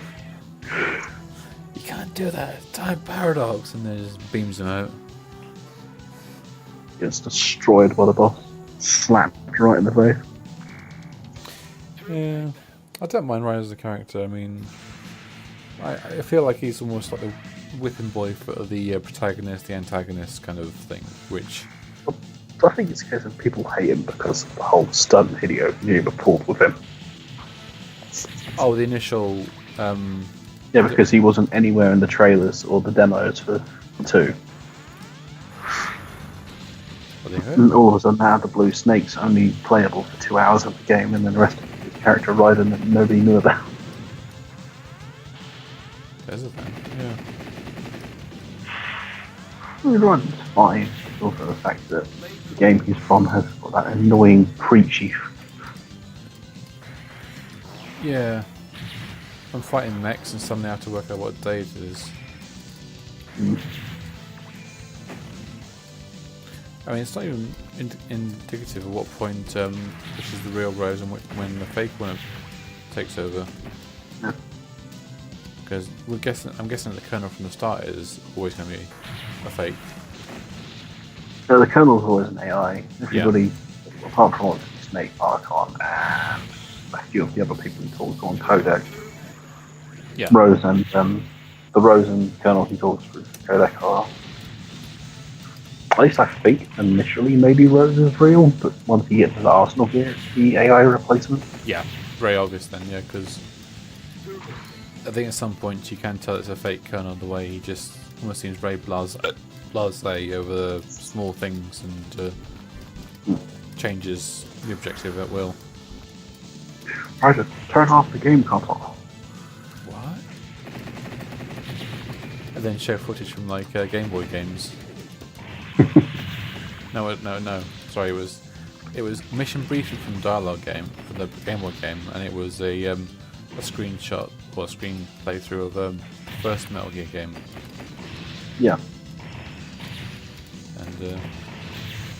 And for some reason, a woman sunning herself on. Yeah, I was just thinking that. Yeah. It's very because weird. Kojima's weird like that. Yeah. Like, because in the first Metal Gear Solid of him in Psycho Mantis, you suddenly got Hideo in the corner, like taking a mic out of a video system that picked the wrong channel. Yeah. I thought, first time I saw that, I thought the game had like crashed or something. It was really worrying. Everyone got messed up by something Psycho Mantis did them. But I think some of the funniest thing along these Psycho Mantis is from 4. Oh, yeah. It's like, you've improved your techniques, or rather, your hardware. When you actually have, like, the DualShock controller. That's yeah, because the 6-axis has no vibration, but the DualShock does, yeah. He's like, he actually goes crazy and explodes. You actually have the one with the vibration. That's it, yeah. The very meta thing that Archon goes into, saying, "Oh, we don't need to have all of the discs now because the disc is dual layered." Shout out, Rob. Yeah, what an age we live in, and all that sort of razzmatazz, yeah. And then obviously him trying to say, "Oh, Snake's the big guy because he says he could beat a tank easily." He says, "It wasn't easy." Yeah, that's it. Get really angry with. Yeah, because he just. No, I don't think you actually meet him at that point in the game of the first Metal Gear Solid game, so Raiden's not technically watching that fight, is he? So you can't get away with just being disbelief of how he actually did it. I mean, what was it? Claymore's the treads, and then chuck a grenade in now and again. Yeah. And Snake's lined up and going to go swatting an annoying fly and talking about behind. oh, as you do. Which in Twin Snakes he jumps off a missile fire thing. Yeah, does he actually like step onto the... Yeah. Yeah, because Liquid fires a missile at him, he jumps off the missile to fire a thing and shoots it. Good grief. See, I tried to watch like the cutscenes of that game, but the absurdity, it almost felt impossible. It's not. I'm pretty sure it wasn't Kojima's team that developed it. I think it was people behind Eternal Darkness. Oh, I see. Okay. Obviously, Kojima's involved in some way because Metal Gear Solid. Yeah.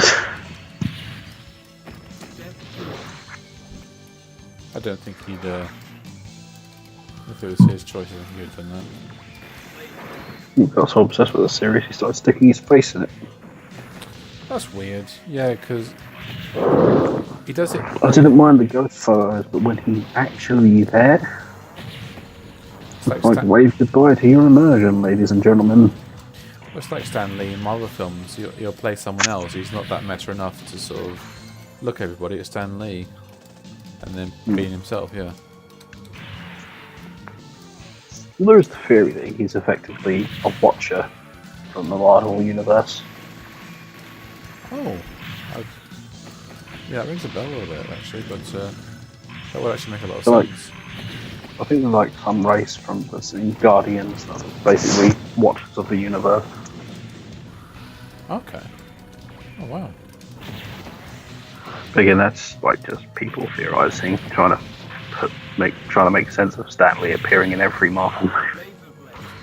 Yeah, even in Deadpool, there's a stripper disco DJ, which I thought was really milking it at that point. Deadpool's really milking it in the first place. Oh, in a sense, yeah. I do enjoy his comics, but some of the... There's one thing I noticed, and it is a little bit of a critique, I'm sorry to say, but he's so chatty. Like, the point... I can't stand Deadpool. I can't stand characters who constantly break the fourth wall. It annoys the fuck out of me. Fair enough. Yeah. It's like, yeah, okay, we get it. You're aware that you're a comic book character. Can you now shut the fuck up and get on with the goddamn plot of the book? Yeah. It's like, it's not the same thing, but it's like Dr. Malcolm is a completely different character in the Jurassic Park book. So much so that I can't stand reading that book. How does he change in that, Josh? You know the whole Chaos Theory thing that's slightly glossed over in the movie? Yeah. It's almost like 4 pages worth of him explaining what the fuck Chaos is. Oh my goodness, really? Yep. Dude, that's crazy. Well, the book is a lot different to the movie. Yeah, I read obviously a lot of people say that about the book, but yeah, the first book of Jurassic Park is so different to the movie. I've read that Hammond in there is actually a bit more devious and he was written to be like an evil side, like basically Walt Disney but evil sort of deal. Oh, so yeah. Basically, if all he ever cared about was corporation and money and such. Yeah.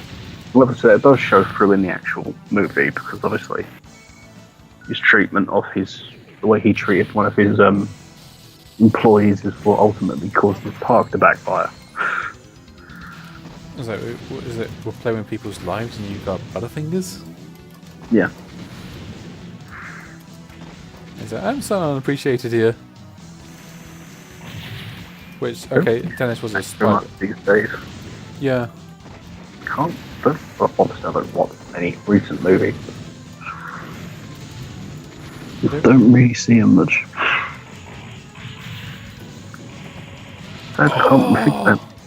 Sorry, just a really cool melee move there. I just jumped on this creature and stabbed it spikes. Yeah, with his legs, yeah. Still more interesting than the fight between Metal Gear Rex and Ray. That fight was so boring. It came out of left field, I give it that. Suddenly Rex can kick. How? Oh, I just did a Hadouken! Excuse me, I secretly installed quarter combat fighting. Yeah. And you can bite. No, and he bites. Which Snake is sitting in the cockpit. Yeah. Which is where Rex's mouth is. Yeah. Is it almost like a wrestling move of just breaking back or something with Ray and Bray sort of suplex style there? melee things. I know a lot of it's slamming around the floor and then just firing missiles or lasering it. Yeah. But it's such a dumb and incredibly boring fight because it's so easy. Yeah, there's just avoid the missiles and You know, for a Metal Gear that's designed to destroy Metal Gear Rex, it sure is fucking easy to destroy with Metal Gear Rex. ooh, flashing images warning people. To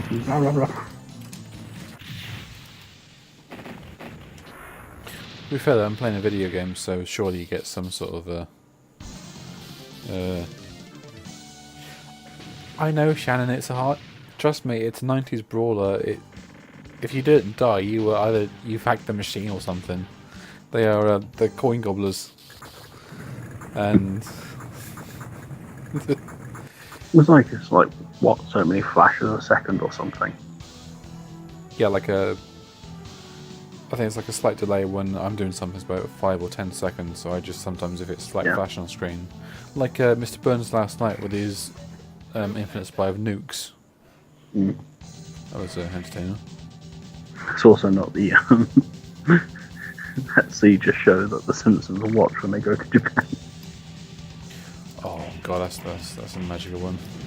But for some reason Homer's immune to it. Yeah, was it what are you guys doing? Was it, oh, okay. No, sorry. He goes in, sure. Something like what the hell? Or Yeah, he walks in to find them all having a seizure on the floor and he just joins in. Alright. The funniest gag in that whole episode is that Homer doesn't understand how sliding doors work.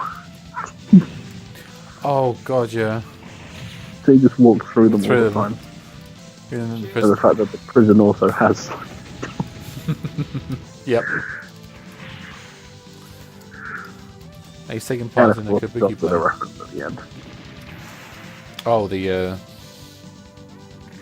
alright, Shannon, I put the coin in already.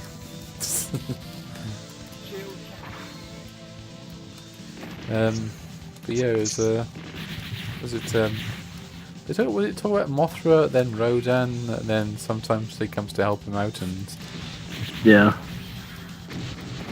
just Godzilla looking into the window, Lisa just covered it up nonchalant, not even noticing. yeah, that's it.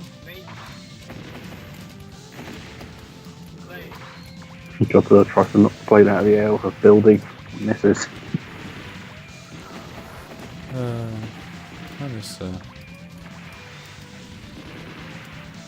What if the you know that scene when they were in the fish guts emporium, and Yeah.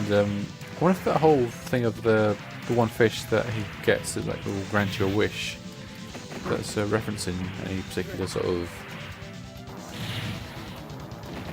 Probably was a reference to something. Oh no, Shannon, that's the two. This is a 3-player game, so the other ones are for other players. On the where it says join in, yeah.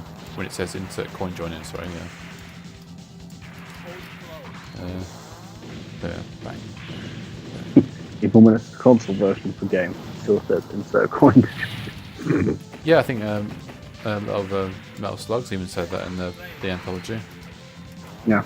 I wasn't getting that on PS4, but there's no online co-op for that, so it's kind of moot. Well, that's kind of the point in getting it if there's no way of playing it with other people. Pretty much. I mean, that would be really well. You think you can like stream it, but apart from that, it's only like local co-op. The Metal Slug's more fun when there's more people there anyway. Yeah. Just look at that guy's face, and I'm almost expecting to see in the text box, "All your base, I belong to us." Yep. Holy shit, snakes, I got a big gun. Oh yeah, my god. You gotta have guns on your gun. You gotta have guns on your eyeball. Wasn't what you call it? What's his name? Is it Megatron, the Decepticon leader? Yeah, Megatron was a gun. Yeah. Is it? Am I weird and find that rather bizarre? Because surely they just pick you up and that's it. If they don't fire I you, think it was a giant gun, is what it was. yeah. Oh, okay. I've been silly. So But she's a giant handgun. Still a bit weird. yeah, it's not me. Not just me. Then it just does feel rather bizarre. Doors, Michael. Doors, come on. Oh, that would then yeah, nice. Got the big claw now. Transformers, robots in disguise. Yeah. Never watched it as a kid. Almost Nope. Transformers. I never. Never watched it. No, I tried it on a DVD about years and years ago, and just didn't really enrapture me. Enchant me. I think my problem is that I was a 90s kid, so Yeah. the earliest cartoon experience I think I had was Rugrats. Okay. If it wasn't Rugrats, it was probably SpongeBob, like a lot of 90s kids. Oh, Nickelodeon. Yeah. I mean, I say SpongeBob, but yeah, I say SpongeBob and 90s, but SpongeBob is still going. How many seasons then now, roughly? Do you know? I think it must be. I'm gonna look at. Oh dear. I mean, Sections is up to like almost 30th season. Yeah, Shannon. I've never. Well, I've watched a couple of episodes of the cartoon. I've seen the movie. But yeah, I think as a kid we never had cable or satellite TV, so I never. Oh, this is me at busy. And he wrote SpongeBob. Yeah. Yeah, we never had satellite TV, so we never had any sort of Transformers or. Oh my gosh, you just sent me a gif of a Transformer with a crane in a particular place. Season 10. What I'm seeing. Yes, the SpongeBob's up for its 10th season. Oh wow, okay. And I believe it started airing.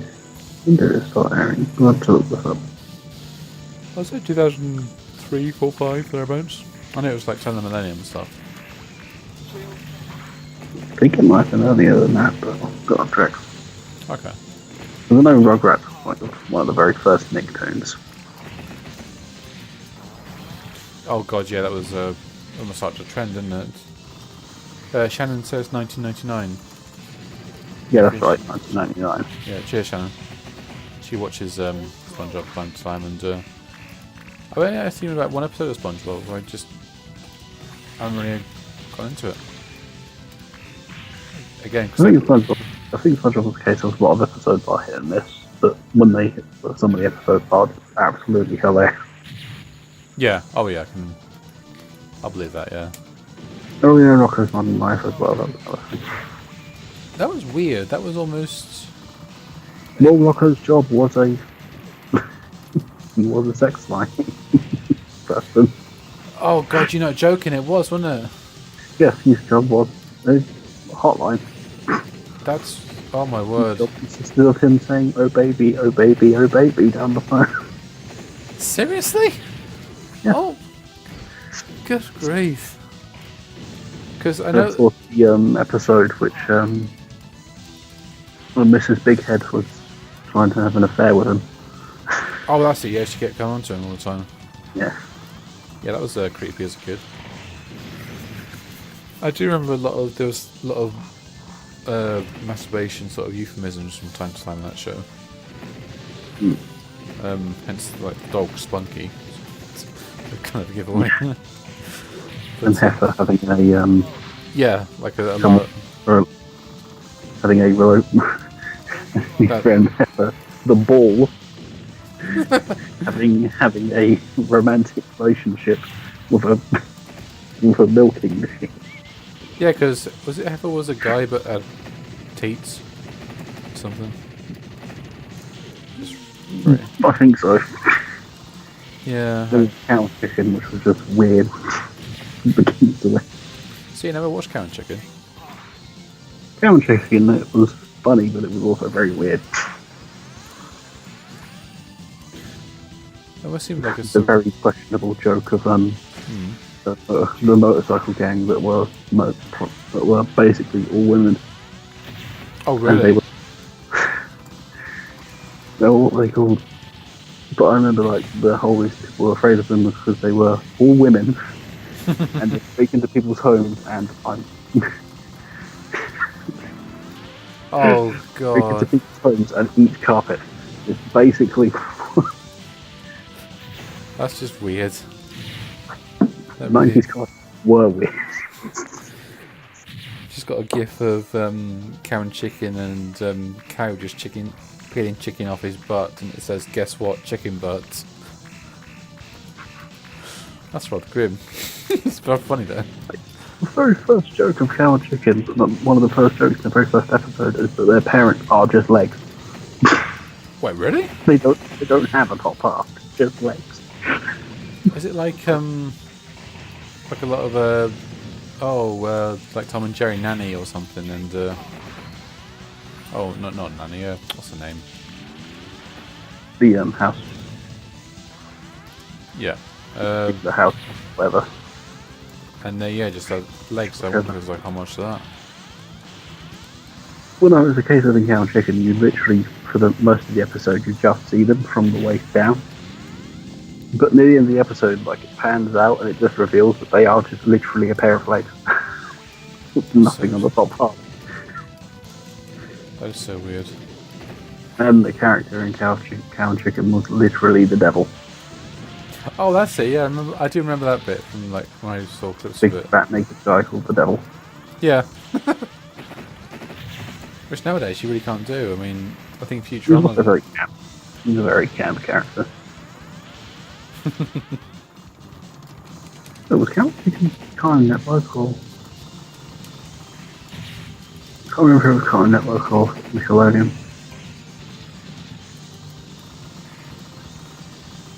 Oh, I see. Yeah, Shannon's just put a gif of like the legs and yeah.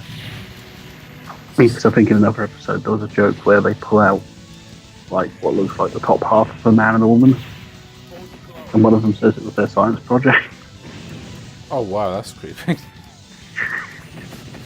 Good grief. I remember a lot of stuff in Cow and Chicken. I was very young when I watched Cow and Chicken, probably too young to watch Cow and Chicken. It's almost like I'd say that sort of humour is almost like kids-friendly Ren and Stimpy kind of subgenre of animation. I think Real Monsters was very similar, like gross like kind of humour. That was definitely Nicktoons, Our Real Monsters, because that was the same team behind Rugrats. Oh really? Okay. No, I think it was.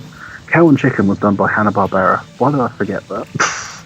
Oh really? It's one of them guys. Yeah, because they were part of I think the first time Cow and Chicken first aired was a segment of What a Cartoon, which was something Hanna-Barbera did to get like animators to get a shot of doing their own cartoon. Oh, like in-house sort of. Yeah. I getcha. And obviously, if it did well, like if the pilots did well, they then get a shot of doing an entire series. And Cow and Chicken was one of them. Another one was I Am Weasel. Which was, I think, Cow and Chicken, but a little more toned down. Yeah. That's the thing. You don't need pants for the victory dance because IR is better than Weasel. Yeah, Shannon says we had the best cartoons in the 90s, and I think a lot of 80s cartoons, unfortunately, I don't feel have aged well. Thundercats is alright. No. Jason and Weird Warriors really has not aged well. This is really blasphemous. I can hear Jack's ears itching, and because we both love the show as an adult now, but looking back on it, it's just so corny. I mean, the show doesn't even end. Like, there's no like finale. What was it? In Ulysses 31, they actually did come full circle and made an ending for it. But no, Jason and Well Warriors did the whole thing of I'm looking for my father, I'm still looking, Oh, I found him. Oh, he's gone away again. I'll keep looking. Roll credits. God damn it. Yeah, a lot of shows are like that back in, like even in the 60s of just sitcoms and dramas where it was just a case of like Monster of the Week or something. They didn't plan for how this was going to end or develop. I think the other thing with 80s cartoons was most of them were basically trying to make cartoons out of video games. Yeah, we were talking about that earlier with The Legend of Zelda. Legend of Zelda, Super Mario Brothers, Oh god, yeah. The Adventures of Sonic the Hedgehog. Yeah, one good, one alright, because the Sonic AM Yeah, show was... I think there was one about a kid who had like the powers of Nintendo or something like that. Captain and the Games Master, yeah. That's it. Yeah, got sucked into You his had TV. Samus. Oh yeah, she was in it, wasn't she, for a bit while? Yeah, she was. Johnny Bravo. Oh, Johnny Bravo. The only thing in the Cartoon Network now with Johnny in it is Johnny Test, and the cartoon is so ugh. See, I always equate Johnny Bravo as family-friendly Duke Nukem. It's about as family friendly as something that not Matt Groening, Seth MacFarlane. That's it, was yeah. involved in. Screw your forklift. I'll pick up its energy. Yeah, it was,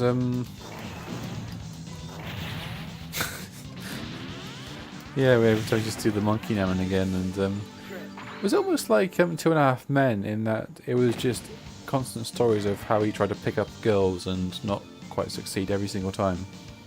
Mm. Actually, no, Two and a Half Pretty Men. much, that was the entire premise of Johnny Yeah. Bravo. Trying to pull and just like, hey baby, get smacked and go, yeah, whatever. Of course, he was like a big burly man who still lives with his mother. That's it, yeah. Oh, get screwed, son. Oh, that's merciful. It's funny because I was never such verbal with games back in the day of just shouting at the screen, but nowadays I just reach in and pull out that sort of youthful side of me of just find things cathartic. But I digress. Johnny Bravo's mother's name was Bunny Bravo. Seriously? Wow, I've learned something today. Oh my word. Of course, Tom Kenny voiced the character in time. Yeah, kill surprise. Like 90%, as I say, 90% of kids' cartoons in the 90s had Tom Kenny in them. Good lordy. I was just thinking of Kenny from South Park then, and how South Park came at the right time for us teenagers, because it was so incredibly radical. I just did not give a damn. Yeah, and it still doesn't give a. Yep. I've still got to play the rest of the game. Let's take a truth. Stick true. Yeah. That's probably the best thing to come out of South Park. Stick true. I might make a stream on it someday, but I think the problem with South Park was after a while I got kind of like what happened to me and Family Guy. I got very bored of the parody side of it. yeah, Family Guy tends to cut away, and I like referential humour, don't get me wrong, but when it's almost like a crutch a lot of the I mean, I time. will say Family Guy does it worse than Family Guy is the worst for it than there's at least South Park. It's at least Yeah. the parody is actually in the episode as opposed to just being some stupid cutaway thing that breaks up the fucking pace of the show. Oh, do you remember, is that Ed and Eddie she's showing a picture of? Oh yeah, I definitely remember Ed, Edd and Eddy. One of my favourite cartoons growing up, and I still love Ed, Edd and Eddy. Oh, so that holds up well, does it? I think I've actually seen that one. Ed, Edd and Eddy. That was late 90s. Pretty sure it was. I remember the one I found out the guy who created it is actually an Italian refugee. Oh, really? He, before Ed, Edd and Eddy, he'd spoke like some really bloody animation involving a chef. Good grief. And most of the voice actors in Ed, Edd and Eddie are all Canadians. I think it was mostly Canadian. Yeah, Canadian American comedy. Oh, like I know what I mean. Yeah, there's a few studios I know of. Like Tintin was the original, like a Anglo-Canadian production. Yeah, created by Danny Antonucci. Okay. Yeah, Dexter's Lab. Yeah. Never saw Dexter's Lab. Original Powerpuff Girls, not that new god awful piece of crap. I've heard that one is really not. Yeah.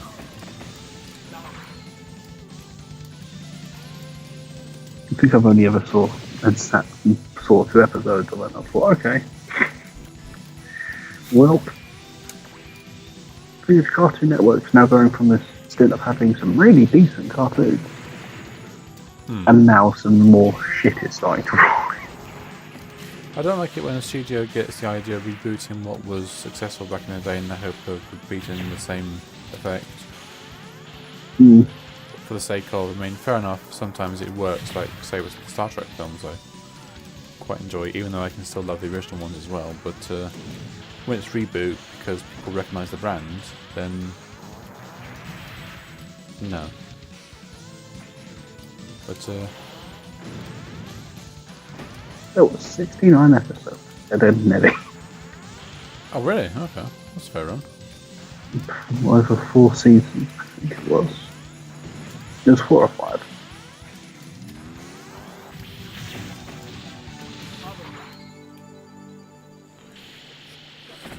Right, I think we're almost finished. Armored Warriors, thereabouts. I think I'm not sure what to do next though. I think of another brawler. I think another fantastic thing that Ed and Eddie had was all the episode titles had Ed in them. Oh, like Bottom, this sort of Yeah, like how Bottom's episodes were always basically just like a gag. Basically, you put Bottom in it, and it becomes a joke. yeah, like Up or I remember an episode of Ed, Edd and Eddie's called "Laugh Your Ed Off." that's really witty. Fistful of Ed. Oh wow. Out with the old, in with the Ed. Take this Ed, shove it. God. Oh, that's so much fun doing that. In fact, now I think about it, it's basically like The Simpsons. A lot of the episode titles are just parodies and stuff.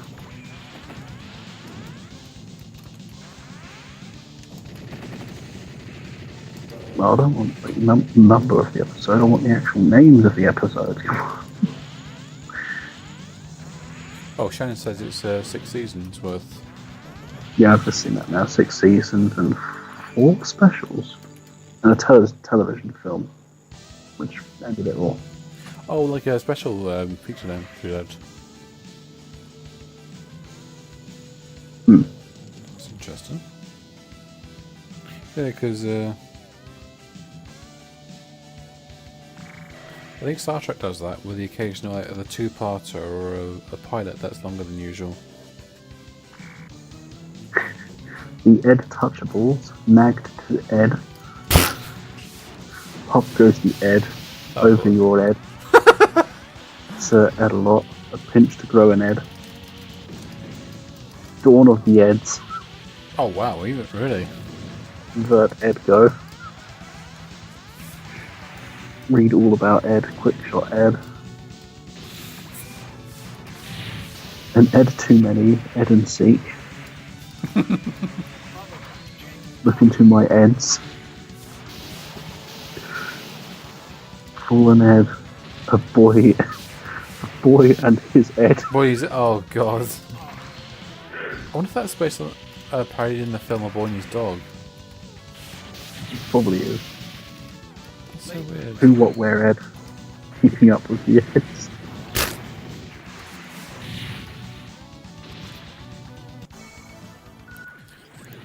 Button your Ed, avast the Eds. Grief. But no, Ed and Eddie's it's a very funny cartoon. A very weird animation style as well. Like, there's something about how they kept a lot of the basically a lot of the line work was like very squiggly. I see. Yeah, very. But rather than clean it, it was kept. So like obviously each frame the characters were still like their outlines were undulating and stuff. So it was very interesting. Just unique, yeah. Um, that's one of the characters. Sharon just sent me a link of well, GIF even of one of them just sort of walking with his eyebrows. Yeah, that was the Ed. The big dumb one, Ed. I mean, it's hard to say because they're Ed, and Eddie, but Okay, right. So the big one, yeah. it's just a story about three boys who all have to share the same name. They're all called Ed. Reminds me of what's the name? Ed from Cowboy Bebop. Mm. He was. I think it was she. Was it she? Oh, blimey, it's going to take a long time to see. I said that before.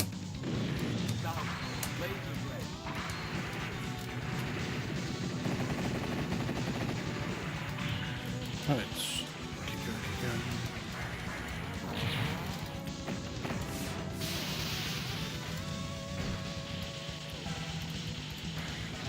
going. Okay, that's just weird. It's like all the Ed's chasing the smaller one, and he's almost completely naked. Yeah.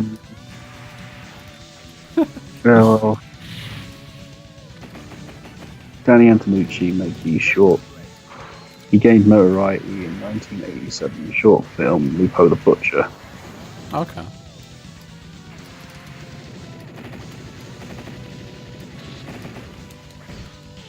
I think probably the weirdest thing in Ed, Edd and Eddy is probably Eddie's pencil chest hairs. How does that work?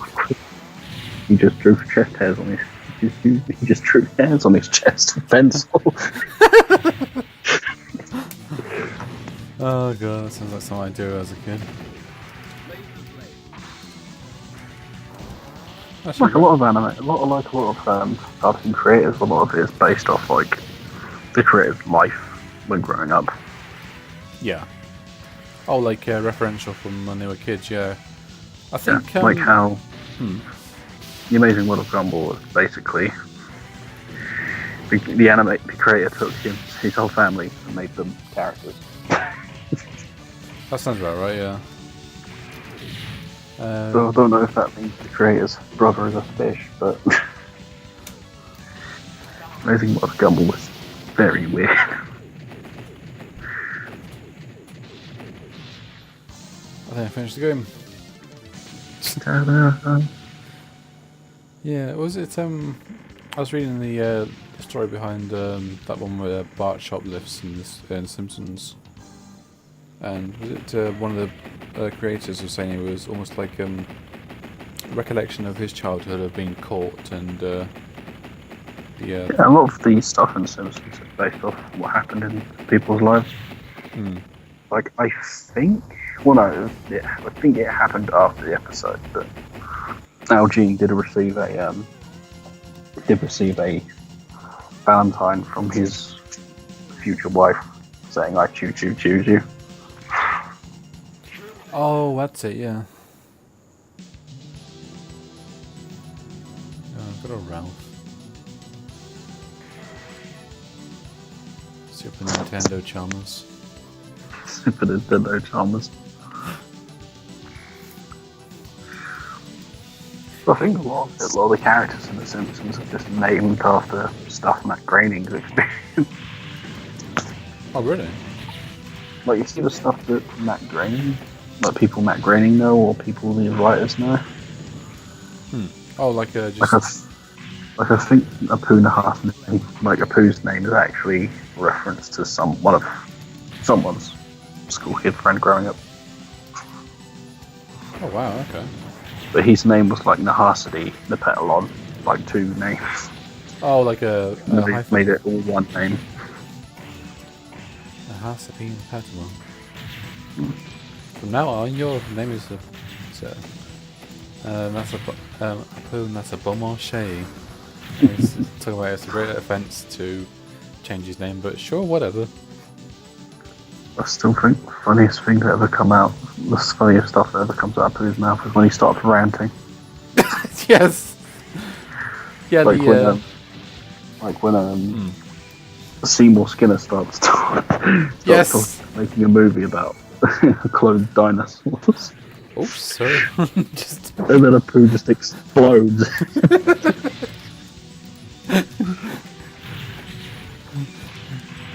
You taking an idea that wasn't your own. What were you thinking? Oh, that's nice. Oh, poo. Right, Vulcan. I cannot forget the episode where Lisa tried to make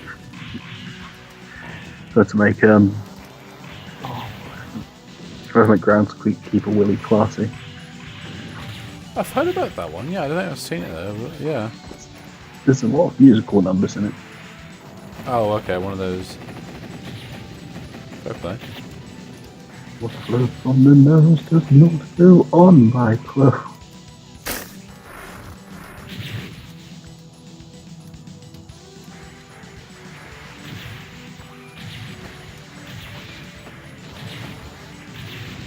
Oh, right, I can struggle with this laser sword.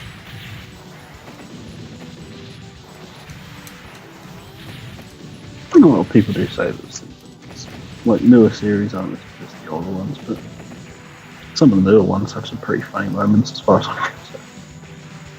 Oh, okay. Was it season 20, 27, 28 sort of thereabouts now? Oh, okay, but when there was an episode, it was like only, I think, part of the gag of the episode, but it's just Chief Wiggum gets a chat back. That rings a bell. It's just Sky Police. God.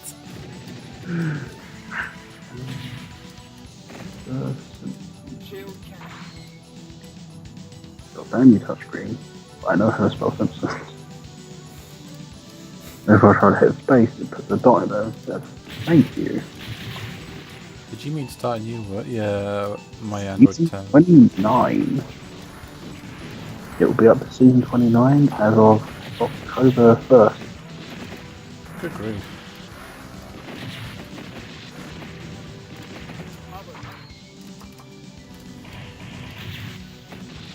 Now I've got what acts actually appeared in Godzilla. Yeah. The film's alright. I mean, I thought the It's alright. Maybe if it wasn't Godzilla, but yeah.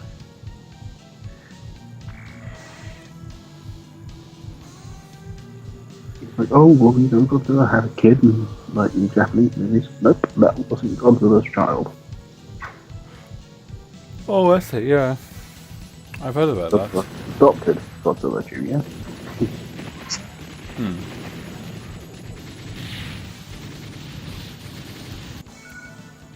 Wonder when the new one was. When the sequel to the Western.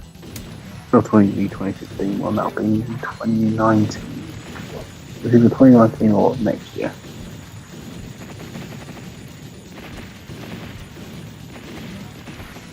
Okay. But there is an anime movie of Godzilla coming out this year.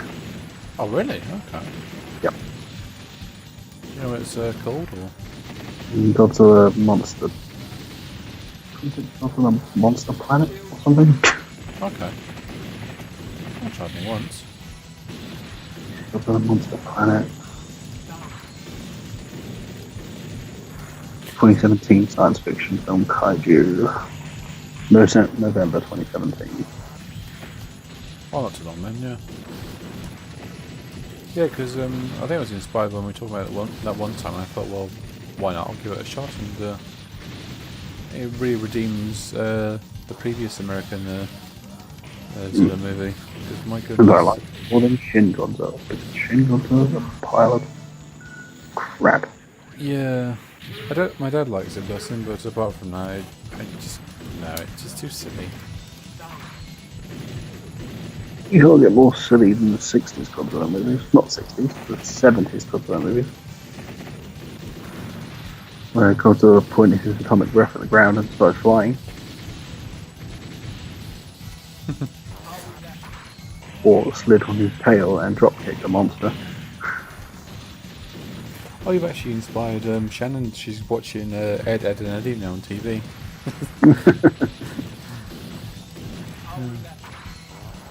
What's wrong with that, Ed and Eddie? Yeah. The massively oversized jawbreakers.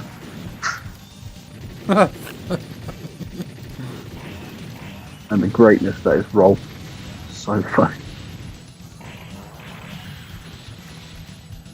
Eat this! I think. Yeah, that's it. Dude, I had discipline. Do you live in a cave? God, I feel sorry for the loss of arcades, I swear. They weren't really. Some of them were more seedy than others and a bit more rougher.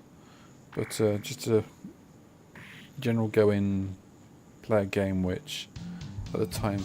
Oh, great, another boss. I thought I was over. Boss Rush!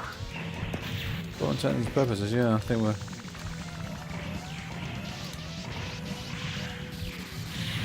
Let's do this, guys. How about we do a boss rush of every Crash Bandicoot game before the final boss?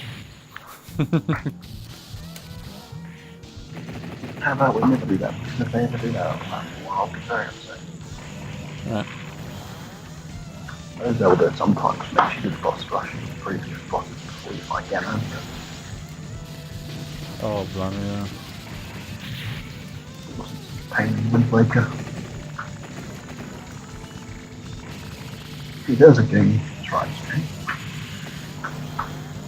Since you've played Link's Awakening, Slipstream Link's Awakening. Oh, yeah.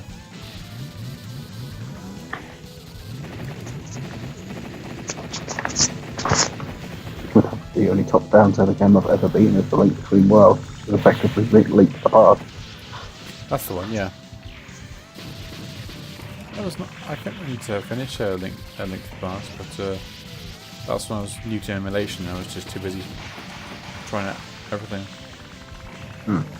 So, same with the. The emulator I used the most was PlayStation 1 because Spire 2. Oh yeah, yeah. And then I probably would have tried to use the GameCube one for Tyler Tasmanian Tiger, then Tyler Tasmanian Tiger came out on the thing. Oh, it did, didn't it? Yeah, I remember you saying that. Yeah, Bush Rescue's out now as well, so the sequel's out for it. Bush Rescue's okay, they did change up the gameplay style a little bit, but other than that, it's okay. Rather than going as a go from stage to stage, collect from style platformer, it's a mission-based platformer. Oh, so a bit more. What's the expression? Well, the way they do it is you basically have an open world. You drive around from one place to the next, stopping off at points, and people have missions for you to do. I get you. Because the idea is, in between the time of Taiwan and Bush Rescue, they formed like some sort of ranger base. So effectively you're acting as a bush ranger. That's so weird. That's Is that sort of like subconscious trying to teach kids responsibility or something if they're surrounding nature reserves? I think it's more of an excuse to put their character in giant mech. Oh, in that case, yeah. Because I don't know, because when I think Australian Rangers, I think gigantic mechs. Doesn't really, yeah. I didn't see the connection either. Then Night of the Quinken never got released in the UK. Oh, okay. I didn't know that. So hopefully it'll get released on Steam. Yeah. Thankfully, Steam's opened up lately to the possibility of like JRPGs and other. It'll be nice. Tales of the Abyss on Steam. Probably never going to get it, but be nice. Well, saying that, Legends of Heroes Trials in the Sky is actually originally a PSP game that came out about 10 years ago now. Okay. And it's finally, they've got the third chapter on Steam. I might actually stream that someday because it's actually a really, really nice game. It's a really huge chunk of JRPG, but yeah. Well, I like Tales of the Abyss, but the problem is I don't particularly want to stream it unless I can actually play an official version of it. That's fair enough, yeah. Because the PlayStation 2 emulator is a piece of crap. I remember you saying you had a bit of trouble with that. Oh. The only other version of Tales of the Abyss I have is 3DS. Yeah, that's a bit tricky, isn't it? Otherwise... Oh, you protagonist taking cheeky photos of yourself. That was the day, wasn't it? It was all selfies and Instagram and... yeah. Squeak. Very Top Gun style. Yeah, it is a bit, yeah. Or more hot shots, I guess. With Charlie Sheen. I loved you on Wall Street. I love that scene. Okay. I think I've seen more of Hot Shots Part 2 than Hot Shots. Yeah, I was the same for me because I think T was on TV more often, wasn't it? Because I think it was probably the funnier one. When I say that, I've only ever seen the first one once. I've seen do multiple times. I'll tell you what, for old time's sake, let's try round up this evening with Final Fight. Because everyone knows Final Fight. Final fight. It's a fight that's final. Yeah. Although... Virtual ratio from existence. It had 3 sequels, I believe, on the Super Nintendo. And... sequels on the Super Nintendo. Yep. We are Nintendo. You can't defeat us. I remember playing Final Fight and what was it? In Shrewsbury here, our swimming pool about 20 years ago now had an arcade just in like the waiting area, and they had Wonder Boy and Final Fight. Yeah. Slum, Subway, Park, Westside, Uptown, Industrial Area, Bay Area. Yeah, it is generic something chronic. Yeah. You might as well just call it the small town of Townsville. Yeah. Then you would have got sued by whoever it was who created Power. Even though he doesn't own it anymore. But there's a place in Pennsylvania called Intercourse, so I think any name goes. Yes, there is.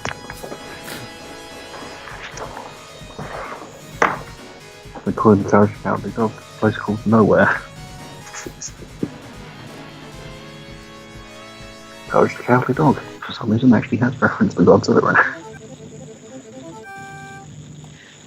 Right. By reference, I mean the short clip from Godzilla vs. King Ghidorah. Oh, crackle, crackle. Crackle, crackle? Yeah, not your end, mate. It's the emulation was Okay. Yeah.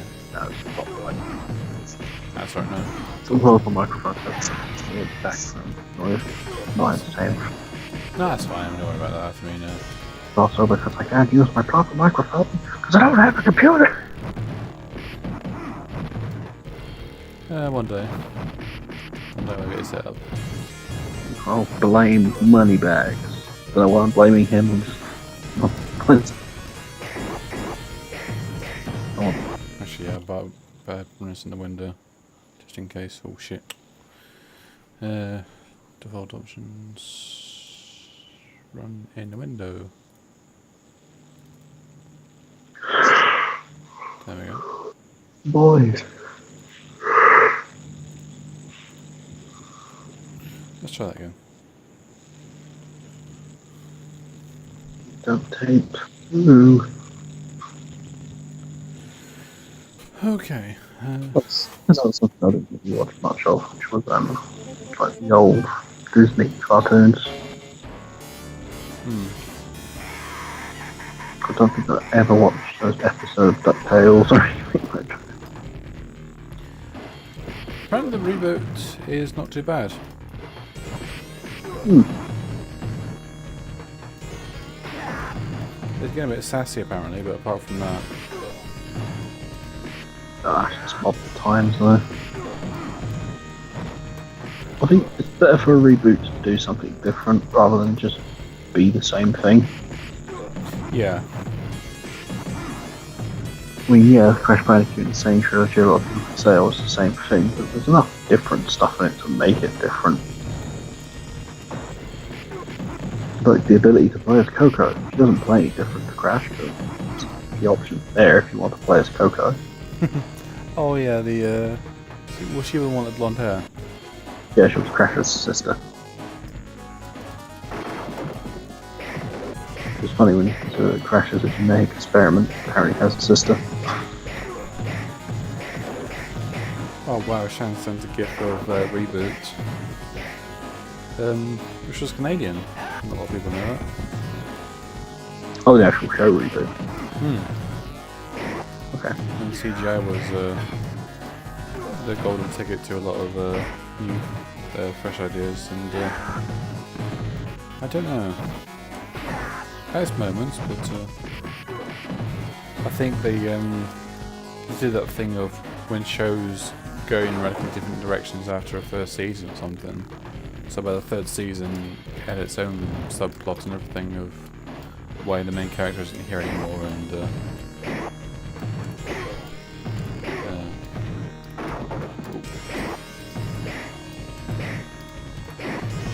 Well, no, a lot of people weren't exactly keen on Rugrats after they added Tommy's little brother. oh, what's his name? Yeah,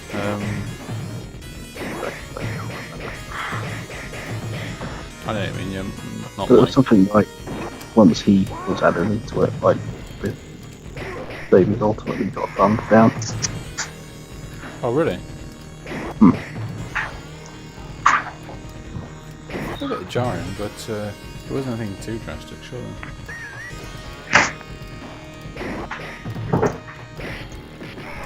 I think they went for basically being babies who could have conversations with babies, baby talk. Yeah, and only Angelica could understand them. And then people made creepypastas of it. Yeah, oh god, yeah. Imagine that. It's all in Angelica's head.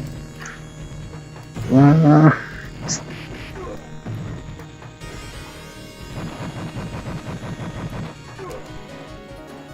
Some of the streams come through okay, because the frame's taking a bit of a knock for some reason. It might be the emulation, but... No, I'm more from what I'm seeing. Okay.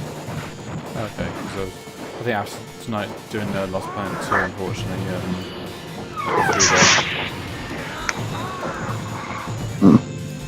but it's fun anyway, regardless.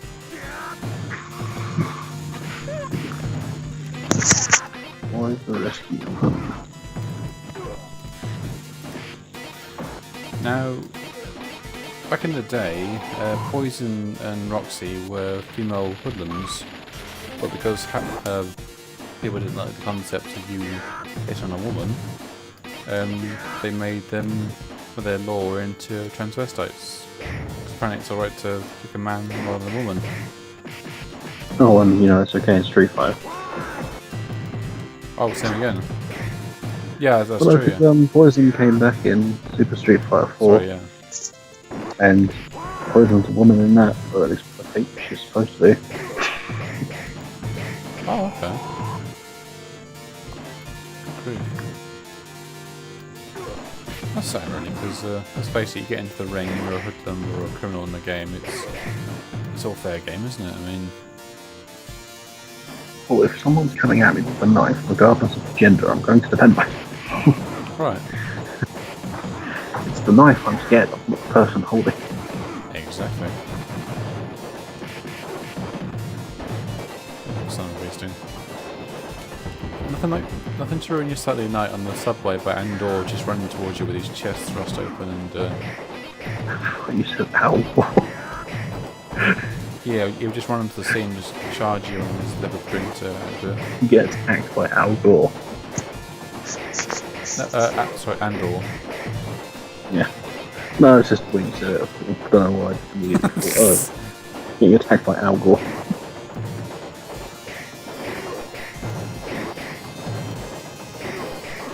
They used to rag on during The Simpsons.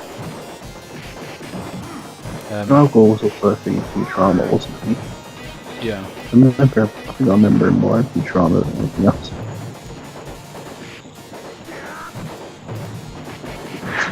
And their way of dealing with global warming by dropping ice cubes into this. Mm-hmm. Yeah. As a boy, I dreamed of becoming a baseball.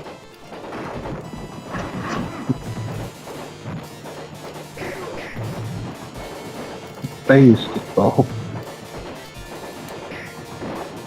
Oh, fun fact about Final Fight is that if you get knocked down, you repeatedly tap the button and punch him, you will get up faster. Okay. I did not know this until the PS3 version came out years later, where it actually gave you like a technical guide on combos and stuff. That's cool. Oh, Channel's got commercials on their end on the Twitch stream. Yeah, it happens from time to time. If you leave the stream and sometimes come back to it, it'll do adverts. That's a pain. The spoiler warning for what advert it like fucking make me watch every time. Pretty much. I wouldn't. There's just a new Philips One blade on tape. Yeah. Again, yeah, that was annoying. Yeah. It's a fucking razor. Use one every now and then. I've seen those in like Boots as well, the one blade razor. It's about 18 quid for the refills or something. I.e. a whole new electric razor. It's like, oh, okay, so it's a disposable razor. Okay. You can get the same effect from a regular disposable razor. Mm-hmm. It's called Be Actually Good at Shaving. Yeah. You play Alan from Jumanji. Oh yeah. That huge, you shape a piece of glass. That's a movie I like. That's a movie I always watch whenever it's on. Such a fun movie, Jumanji. I've never seen it all the way through. I've seen like it's one of those movies I keep catching like 20 minutes in or so. I do like the very clever thing in it that the hunter, Van Pelt, is played by the same guy who plays young Alan's father. Oh wow. Yeah. Is that intentional? Like meant to be sort of a I hidden? think it's supposed to be, because obviously his father was about being a man and such, like standing up for yourself for being a man. Yeah. And it's a fun movie. What do you think of the reboot that's soon to be before us? I will see it and I'll judge it once I've seen it. Fair enough.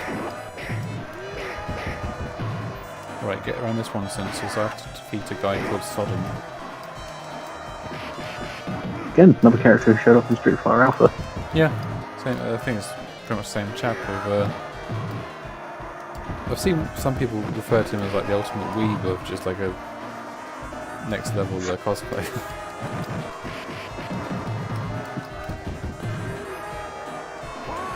Oh god, he's cosplaying again.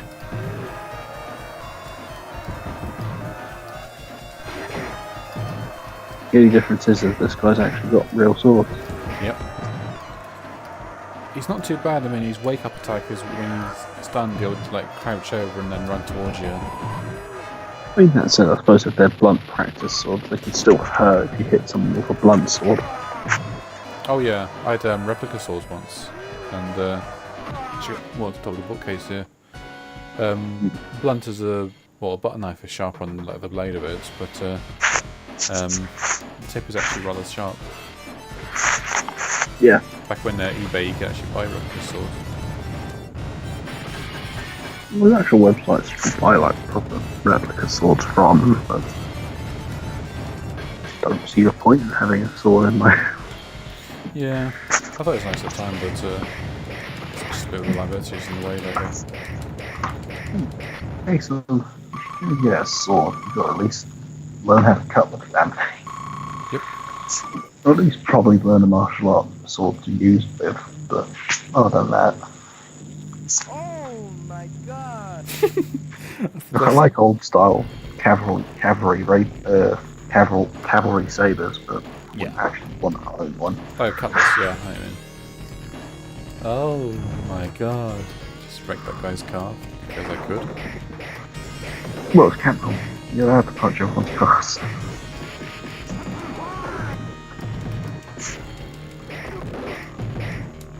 That's what the CMP and Capcom stand for.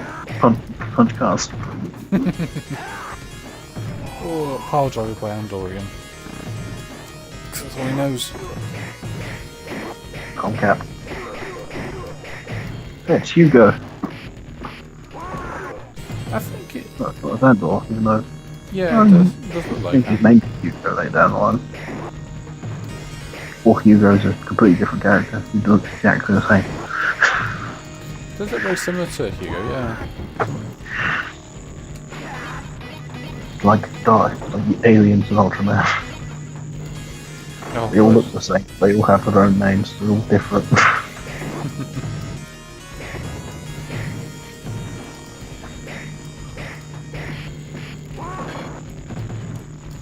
Like this one is named Mephiles. This one is also named Mephiles, but he's a different Mephiles, not the same one. Oh, of course, yeah. Even though it could totally be the original Mephiles, because Ultraman didn't kill the original Mephiles. One of the few things that actually walked away from the fight with Ultraman. Back when he used to dismember his enemies. Dang it. He's bum rushed. Look out, Simmons. Wong Hu. Yeah, some of the characters are rather weirdly named. I mean, there's one chap called Bread, like loaf of bread without the A in it, just BRED, and 2P, and Basically, one thing from Wong Hu is he's basically like the Honda, but you can't actually jump into the headbutt at the same time. no, they'll generally just charge towards you, like a bull in a china shop sort of motion. But I'll take offence to that. I'll throw a knife at you. I can't reach the knife. Take offence to your fist. I will up with knife. Damn right. I was like, I take offence to your insult. I respond with gun. Oh, this is the funny bit. So you're trying to progress to the next area and you're carried away. I take offence to your roll out face. I respond with shotgun.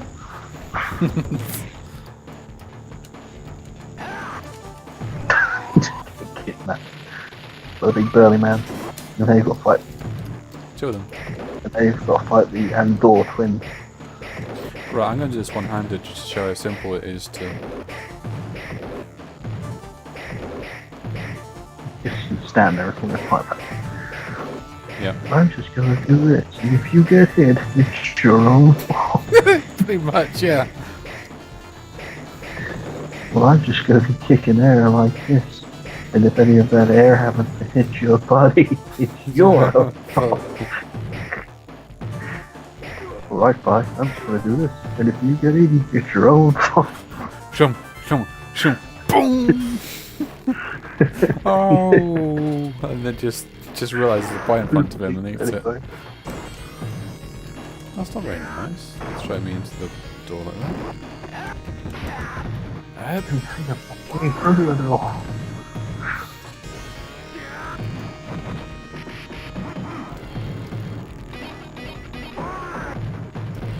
I remember Yahtzee and Gabriel played this years ago, and they got into an argument of what their favourite game of the year was, and then Gabriel said it was he didn't believe in the concept of like a best game of the year, which really wound Yahtzee up. What Yahtzee? You know the games critique chap, very sort of cynical sort of Brit. No, no, yeah, I've seen you. Oh, sorry. Zero punctuation. That's it. Yeah, sorry. Yeah, that's the one. He's in America now. Apparently, he's moved from Australia to the States for his work. Okay. He has not uploaded. Actually, no. I say that. He uploads videos on zero punctuation of him and his girlfriend. Well, he plays the game while his girlfriend apparently gets annoyed with him or something. As a gimmick. Yeah. Sometimes every now and then, like, you see the stream notifications pop up for one where it's like, Yachty plays a game while his girlfriend annoys him, and sometimes it's vice versa. That's it. Yeah. There's a big burly cop. Now you see to the right of him, underneath him, is that there's a thing of used chewing gum. He used chewing gum as a health item. I think. Okay. Yep. And it fills what does about half your health up. Okay. I suppose, you know, Belmonts can eat chicken out of the walls. Yeah. Wall chicken. Centuries old chicken that's probably been there since before Dracula ever showed up. What, just build over the foundations of a small farm holding? Yeah, just chickens. You know how, like in Samus, like how in Metroid Samus can blow apart enemies and there's convenient health pickup for them. Well, this is a cheap fight because Eddie uses a gun. Well, he's a copper, well, I say. Well, I say a copper, it's obviously a crooked copper, and the crowd is cheering him on while he shoots and, yeah. Almost not for most of this game to have that police officer's face replaced with Eddie's face from Ed, Ed and Eddie. Yeah. Just because it would be hilarious. Make no sense, it would be hilarious. Or maybe Eddie's brother, which is basically Eddie. I was going to say, is there like any sort of similar difference other than like height or something, or? I think they are literally the same in terms of the character, but like, Okay, right. just Eddie's brother is cooler. He's also only ever referred to as Eddie's brother. I don't think he has a name.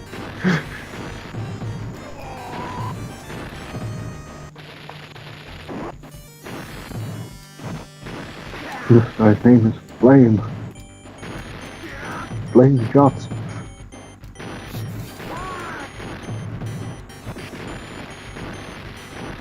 One of them also looks suspiciously like Chuck Norris. Have you ever seen the Super Mario Bros. Movie? I might have seen it a long time ago. Okay. There's one scene where they're asking what Luigi and Mario's name were, and there's like The last name's apparently Mario. Mario, It's yeah. not, but it's like, don't tell me Luigi. No, Luigi Mario. you don't know what the Mario Brothers' real name is. It's actually not that bad, as much as people listening to this might gasp and shriek with horror. It's not a great film by all Mario means. Brothers. Problem with Mario Brothers making their movie is there's not much to make a movie out of. Generally speaking, no. I mean, unless you make something out of the Mario RPG games, yeah, well, that's then used. probably. But even then, Mario and Luigi don't actually speak in those games. They just talk made-up Italian babbling. Oh, really? Also the vehicle. Vehicle battle. It's like Italian Simish or something. Essentially, yeah. It sounds Italian, but it's not. And Dory gives me a kiss. Which is, well, it's technically a grapple, but he just picks you up and sort of kisses you.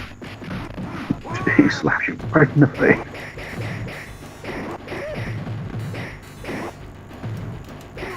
This is why I choose Cody in terms of weapon damage. Of you'll take a knife and use it, as opposed to just like Guy or Hagar and just throw the knife away.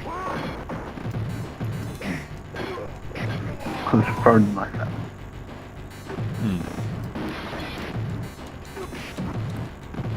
Oh, blind! I'm not playing some amateur, I'll tell you that much. And now the surrounding begins.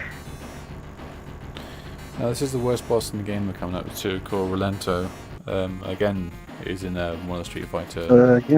Yeah, he's in Alpha as well. That's it. Basically, Final Fight character showed up in Alpha. Yeah, that's a weird. It's Sakura made her first appearance, I'm pretty sure. Because I believe before then she was a rival schools character, and she became a Street Fighter character. I see. It's either that or he was, because I think rival schools was out the very first, out alongside Alpha. Yeah.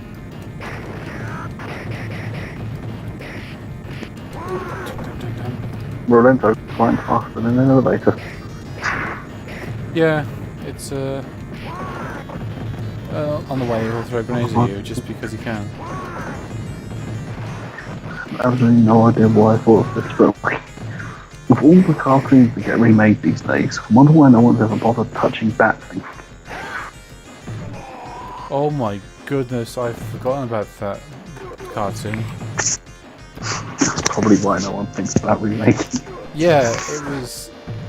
I think it was one of those cartoons or something. You just knew it was bad. Well, not terrible, but just very. It probably wasn't. People making it didn't try very hard. That's it. Yeah, just as a sort of this'll do kind of thing. And no offense, but to put me in the corner and throw me. Oh my god. See, Rolento's a fan of that thing, when beating you up so badly. Yeah. I swear to God, Josh, I like repressed that for like 20 odd years. My goodness. Yeah, because wouldn't he have like he had a superpower of like His wings were made like a shield of steel. That's it. Yeah, Shoot him. and he could like whisper or something like some sort of sonar, which is no. His in no way, shape or form not racist side partner, Karate. Oh God, yeah, the huge dude. Blatantly not Chinese. Yeah. Oh God. They could get away with so much back then, couldn't they? Yeah, they could. Yeah, was it he'd talk or something like in his sonar sort of beep beep beep voice, but it wasn't like sound waves, it was the word. He'd actually physically speak the word. Yeah, I think so, yeah. Yeah, just oh God, that thing. Incredibly very well named villain, Hugo Agogo. Mad science. Oh. Yeah, of course. The villain's name is Hugo Agogo.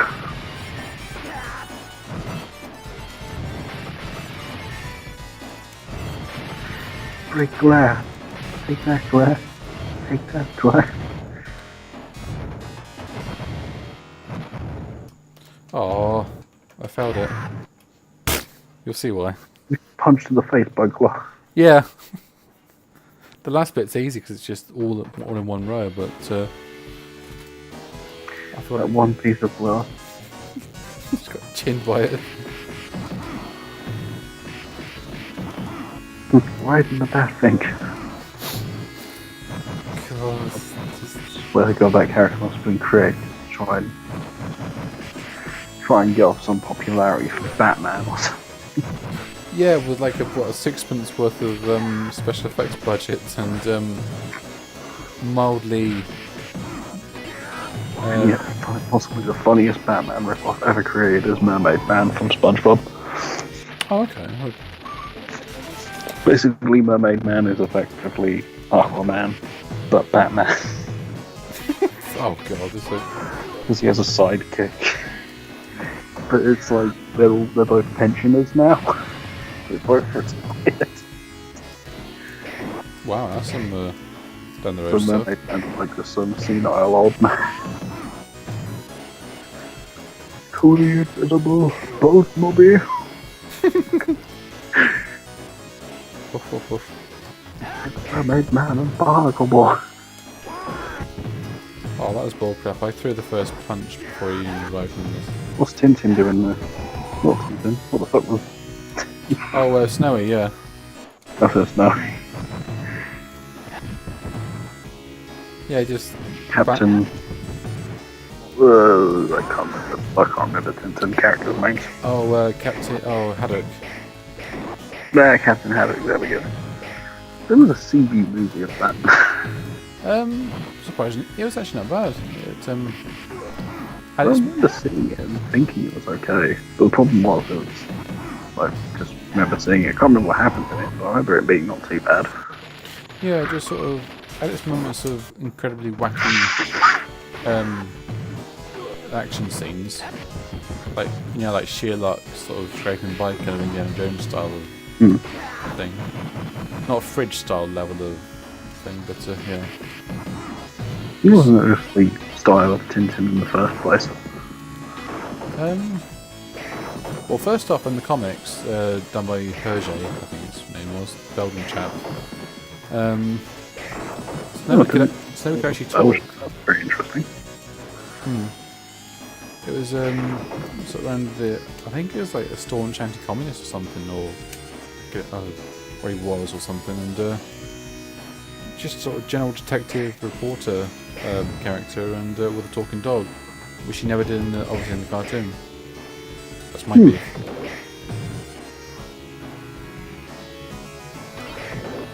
Yeah, you get Andor trapped in the corner with a pipe, and it's unless he brings in allies, he's done for.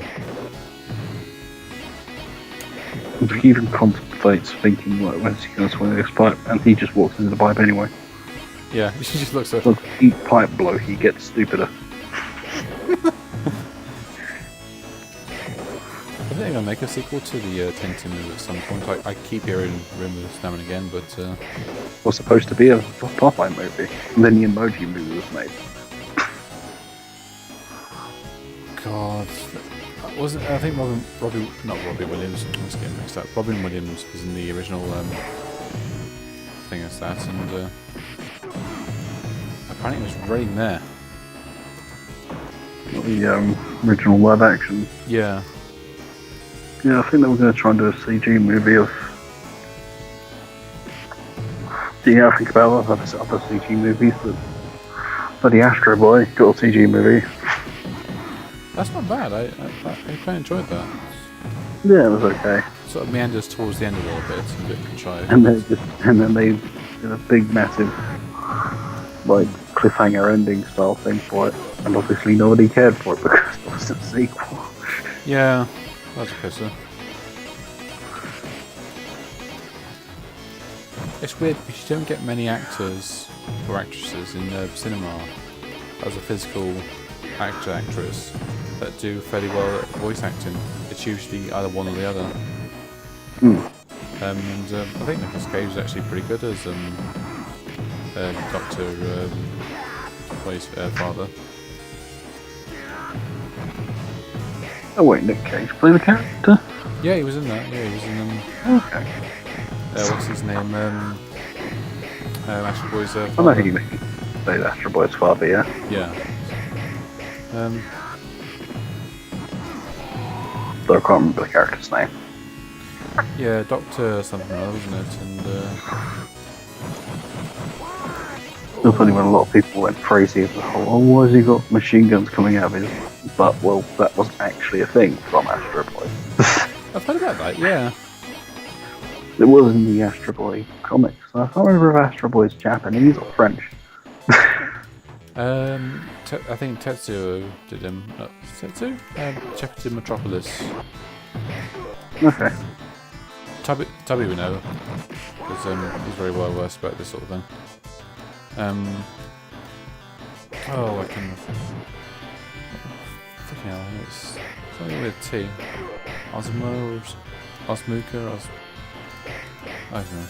But I think Metropolis is actually one of the first mangas I read. 10 or 12 years ago. That's what I tried to read, was Kenshin. Okay. And then I read Azumanga Daioh immediately afterwards. Good call. Azumanga Daioh's first manga I read like to the end. I just remember, well, I obviously remember the whole of it. I do recall Osaka felt very almost like Ralph Wiggum-esque of derpy. That's why a lot of people make jokes about the fact that she might just be as high as a kite. Yeah. And for some reason his text in English dub. Are you making any money? It's coming along. And forget about it. English dub. I mean, the English dub wasn't exactly terrible in the about manga. Yeah, Tomo's voice is obnoxious, but her character generally is obnoxious, so it fits. Yeah, same goes for Miss Shikari. She's supposed to be obnoxious. Oh yeah, when she's drinking and scaring the living hell out of Chiyo-chan. Yeah, but it turns out when the armor's drunk, it's worse. Yeah. Oh god, yeah.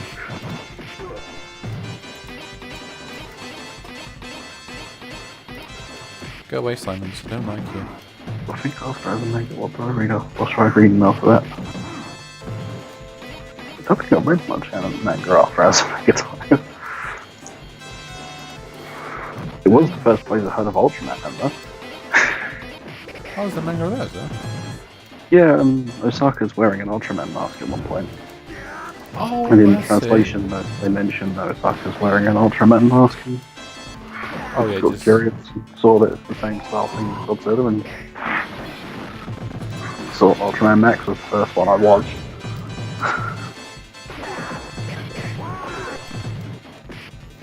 And then they did the whole episode where Max forgot how to fight, and it was fucking hilarious.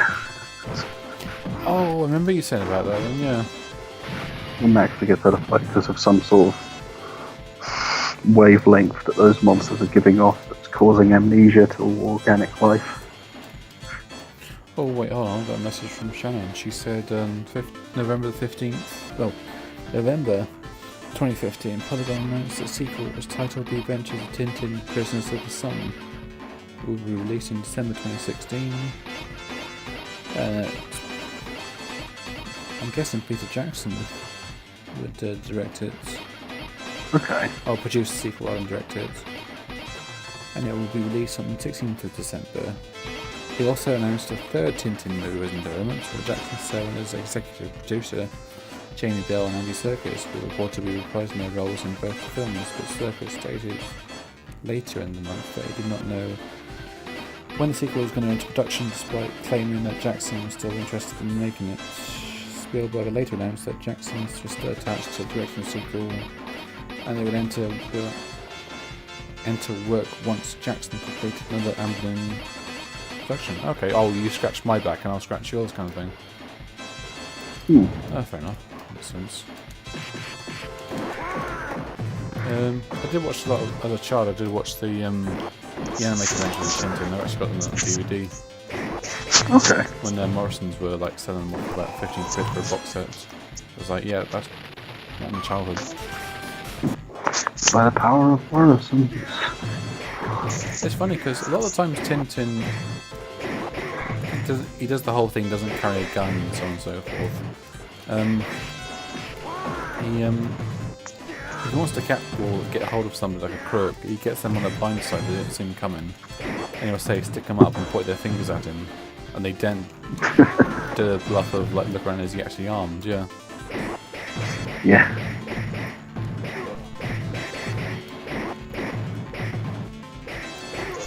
There's like the whole Batman Begins thing where Batman puts a stapler to that guy's head.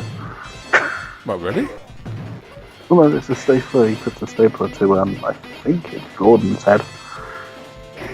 Oh, Commissioner. Like basically, yeah, like Commissioner Gordon, like making it sound like a gun, but it's obviously not. Good grief.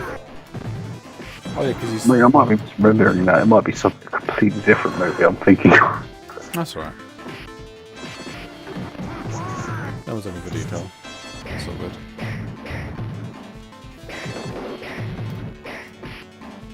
I blame Men in Black too. I think we all do, to be honest, yeah. I didn't even see Men in Black 3 because Men in Black 2 was not good. 3 is kind of redeems it a little bit. It's not that bad. Okay. It's a bit corny in places, but apart from that, I think the problem with Men in Black 2 was, why is Johnny Knoxville in this movie? Yes! Oh god, yes. And why is the CG somehow worse than what it was in the first film? Oh god, yeah, that's so obvious. It's like, I know that a lot of movies at that time, they had the overabundance of CG, but Black had decent CG. Yeah, the first one did. It was I mean, heck, the bug looked decent. Oh yeah, the cockroach. Yeah. Yeah. Now I will throw a man called Abigail around, which I believe is in Street Fighter 5 lately. Yeah, Abigail has just been added to it, yeah. Only this version of Abigail actually has a decent proportioned body. Oh god, he's a fucking skyscraper in Street Fighter, isn't he? Yeah. With a tiny head and tiny hand. And it bothers me that he's got such a tiny head and tiny... And now I've hit him enough times, he's having a temper tantrum. Which Meh. Meh. Well, that's like the fourth time you've beat up Simmons. pretty much. And you just get sick of your shit and throws you. It's a bit weird how sometimes, like, it's Simons, but if you add an S, but you pronounce it Simmons, even though, you know, it can still be Simon. Yeah, that makes sense. Simmons! Simmons, help! Dang it. Go away, Bill. This novelty film finger is too ludicrously oversized. Go change it for another one. Oh, the foam finger. Yeah. That was like a child-sized. It really is, yeah. And then he comes up to the car and terrifies the fuck out of him. Yeah, his breath smells of beer and pretzel bread. That's one where he makes Smithers go on vacation. Oh yeah, the kind of result they didn't have photos at. Yeah, and Homer obviously becomes Smithers and somehow sets fire to cereal. And milk, yeah. And milk. It's like how he even doesn't even try to open the microwave. He just elbows it open and puts the thing in.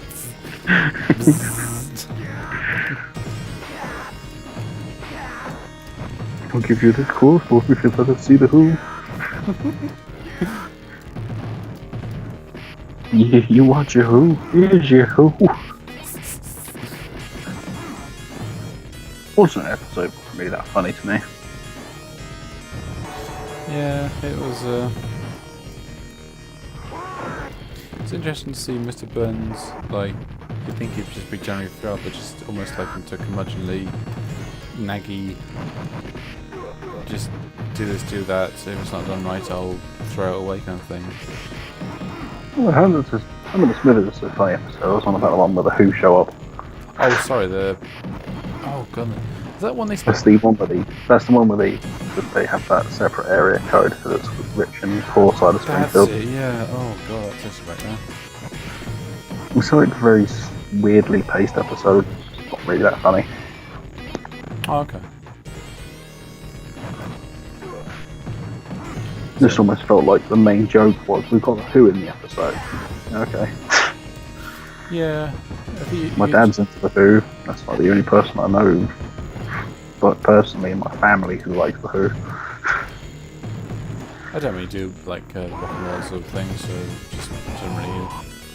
I don't really listen to bands. No, me neither. No. A lot of people would say, "Oh, it's not real music." And it's like, screw you, video game music does freaking count. Damn right, yeah. Most of my music connection is just like occasional intros and stuff. Torture music in Metal Gear Solid 3. It's a really good piece of music. Damn right. Obviously, the sheer number of RPG soundtracks I listen to. The games I've never even bloody played. There's a good one in I'll link it later. It's from Legend of Heroes Trails in the Sky, and it's like an industrial town. And it's very melodic kind of piece. I forget what it's called, like Weiss or Weiss or something. So. Actually, Aisha's Final Boss theme is probably one of my favourite RPG Final Boss themes. Okay. For an RPG that I've never played. Yeah, the battle theme, Maria. Oh yeah, that's gorgeous. Mario and Luigi Dream Team Victory in the Dream World, Yeah, I was showing that the other day. That was pretty funky. which was composed by the she does the she does that basically the theme song for Kingdom Hearts. Oh, yeah. Oh, wait, like a female voice singer, isn't she? Yeah, she composed the soundtrack for the Mario and Luigi RPGs. Good grief.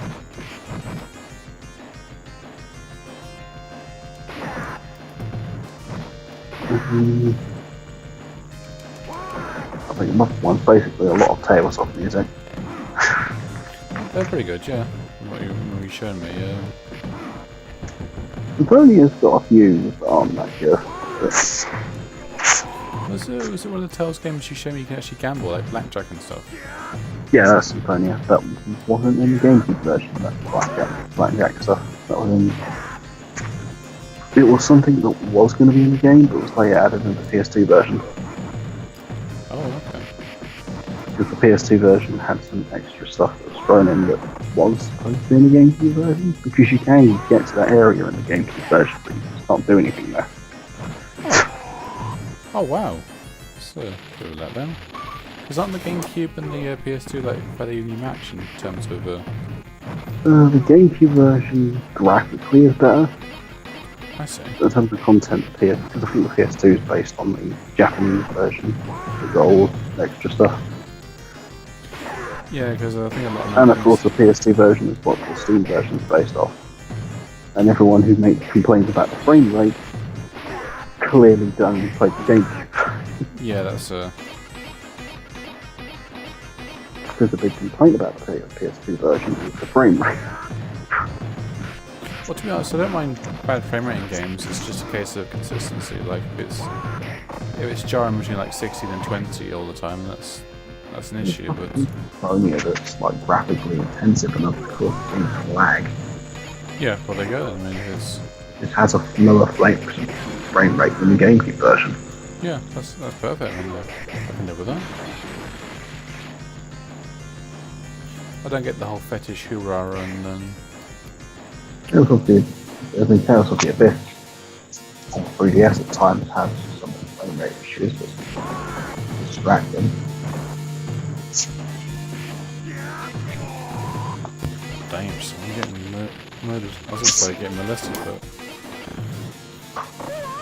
It's completely different kind of game than what's happening. yep. When we had Tales of just I really about this area. It's probably one of the few Tales of games where I don't hate anyone on the main cast. Yeah. All blind. Unlike Symphonia, where there's a few characters I don't like. Yeah. That's fair enough. Yeah. Like looking at you, Sheena. Oh, bloody dudes. Huge dudes in braces and Sheena, Anis, and Natalia from Tales of the Abyss. The problem with Anis and Natalia is they're barely integrated into the story. oh, seriously? I mean, Anis is she's supposed to be the bodyguard of one of the main characters, but after that arc's done, she's kind of just there. It also doesn't help when you've got characters like Tyr, Luke, Guy, and Jade. Especially Jade. Oh, the dude. Yeah, Jade. It's like Anis is a mage, but she can fight and she can do like melee combat. But Jade does both of those things better than her. I get you. Oh yeah. Good. Is that when you did the mashup with Tubbs once? And Yeah, that's the one I did the lip syncing on the Nightfire episode with. there's a secret. I'm not going to tell you what it is. Yeah. Thanks, friend. No problem, pal. So like, buddy, mention a guy. Sure thing, dick. Dick. Yep. Oh. That's a lot of fun doing lip syncing. So much fun. getting anime characters to say stupid shit. So guys, I could got a quote from SpongeBob when Patrick saying, in the machinations of online or an enigma. And it just had Osaka lip sync to it, and it was great. Is that one where she with the milk? Yeah, with the milk top quote. Why the hell is that so funny? Because It's because it's a live action shot in a cartoon. Which SpongeBob has a lot of. The character in SpongeBob called Hans is literally a giant live action hand. wait, really? With a German accent for some reason. Oh, of course. Oh, Hans, yeah. Oh, Hans!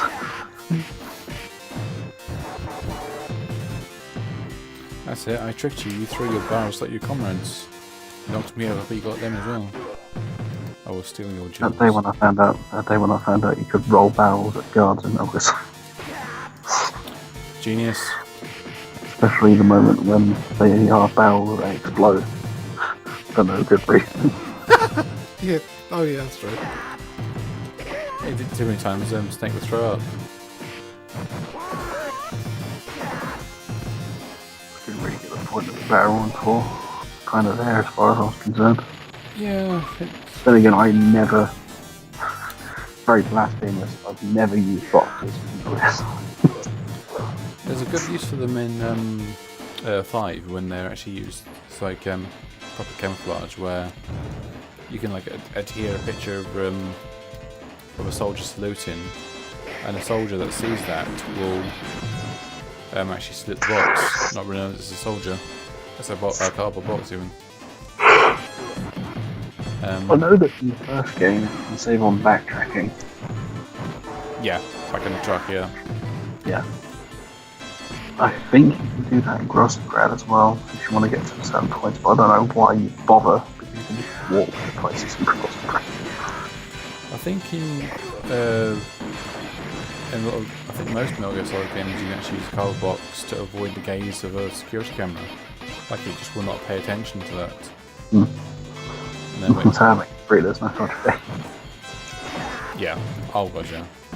The closest thing they've got are doors that are locked with a radio signal of all fucking things. That was stupid, yeah. Well, it's okay once you memorise the one that gets you out of the prison cell free. Yeah, That's hopefully enough to remember that off the top of my head. Unfortunately, I did forget. is it one that the Sorrow gives you if you look at him or something? There's two ways of finding it. There's one where you get it off the Sorrow. There's another way where if you interact with Johnny, where he shows Snake a picture of his family, and on the back of it is the radio number. Oh, from his point of view, yeah. Yeah, I think it's like 142.78 something, but it's been a while. There's also random music radio stations in Vault 3. Yeah, didn't they raise stamina or something? Or They have different effects, but raising stamina was the standard one. right, here we have a final boss with Going on multi-level crossbow mass. yeah. There was another radio station. You could also call the enemies mortar teams. Wait, really? Yeah, you could call their mortar teams and they would aerial raid the area that you called them in. Good grief. Does that put your alert on there when you actually kill somebody with it, or? Not really. I don't remember. They probably did. Don't kiss Cody, for God's sake. Suddenly pick up and... Don't kiss the Cody. Yeah, don't kiss the Cody. We don't do that. So no relation to the song she called the Katie. Right, I've had enough of you. Just going to throw you at this chair. Give it enough time so you met people would.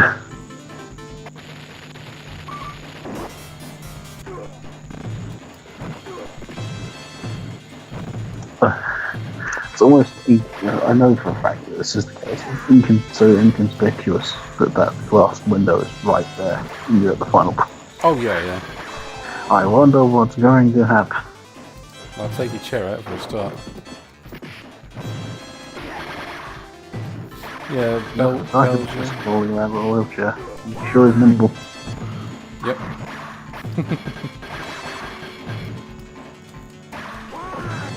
Okay, I won it. Huey Emmerich in his later years.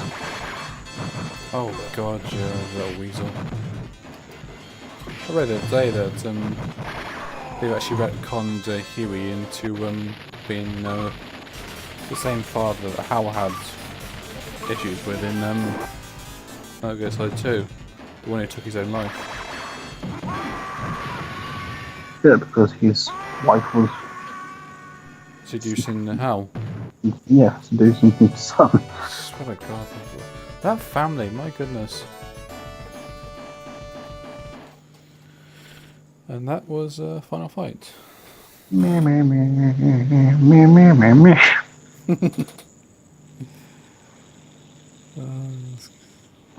Hey, Father, I was so scared. I'm so glad to see that they didn't hurt you. I'm so sorry, Jessica. I thought that I'd lost you like I'd lost your mother. I'll never let anything bad happen to you again. Yep. Spoiler warning, it already did. Yeah, it's almost like Like the hanger.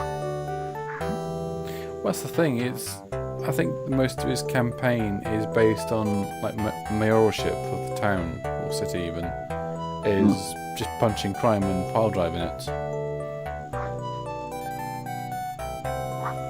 You do that in Animal Crossing. No crime in your town in Animal Crossing. Oh, and here we have a little cute cutscene.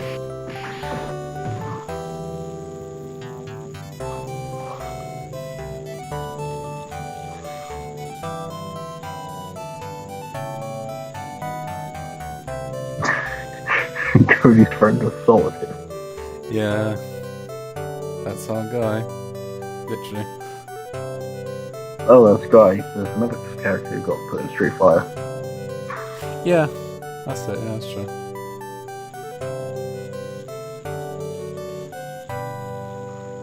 This is so 80s.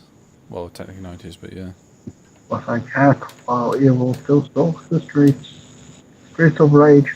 Oh. I never played Streets of Rage just because I didn't have a Mega Drive.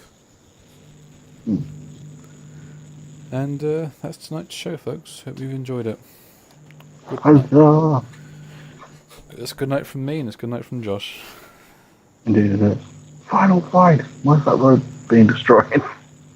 Because I don't know. 90s.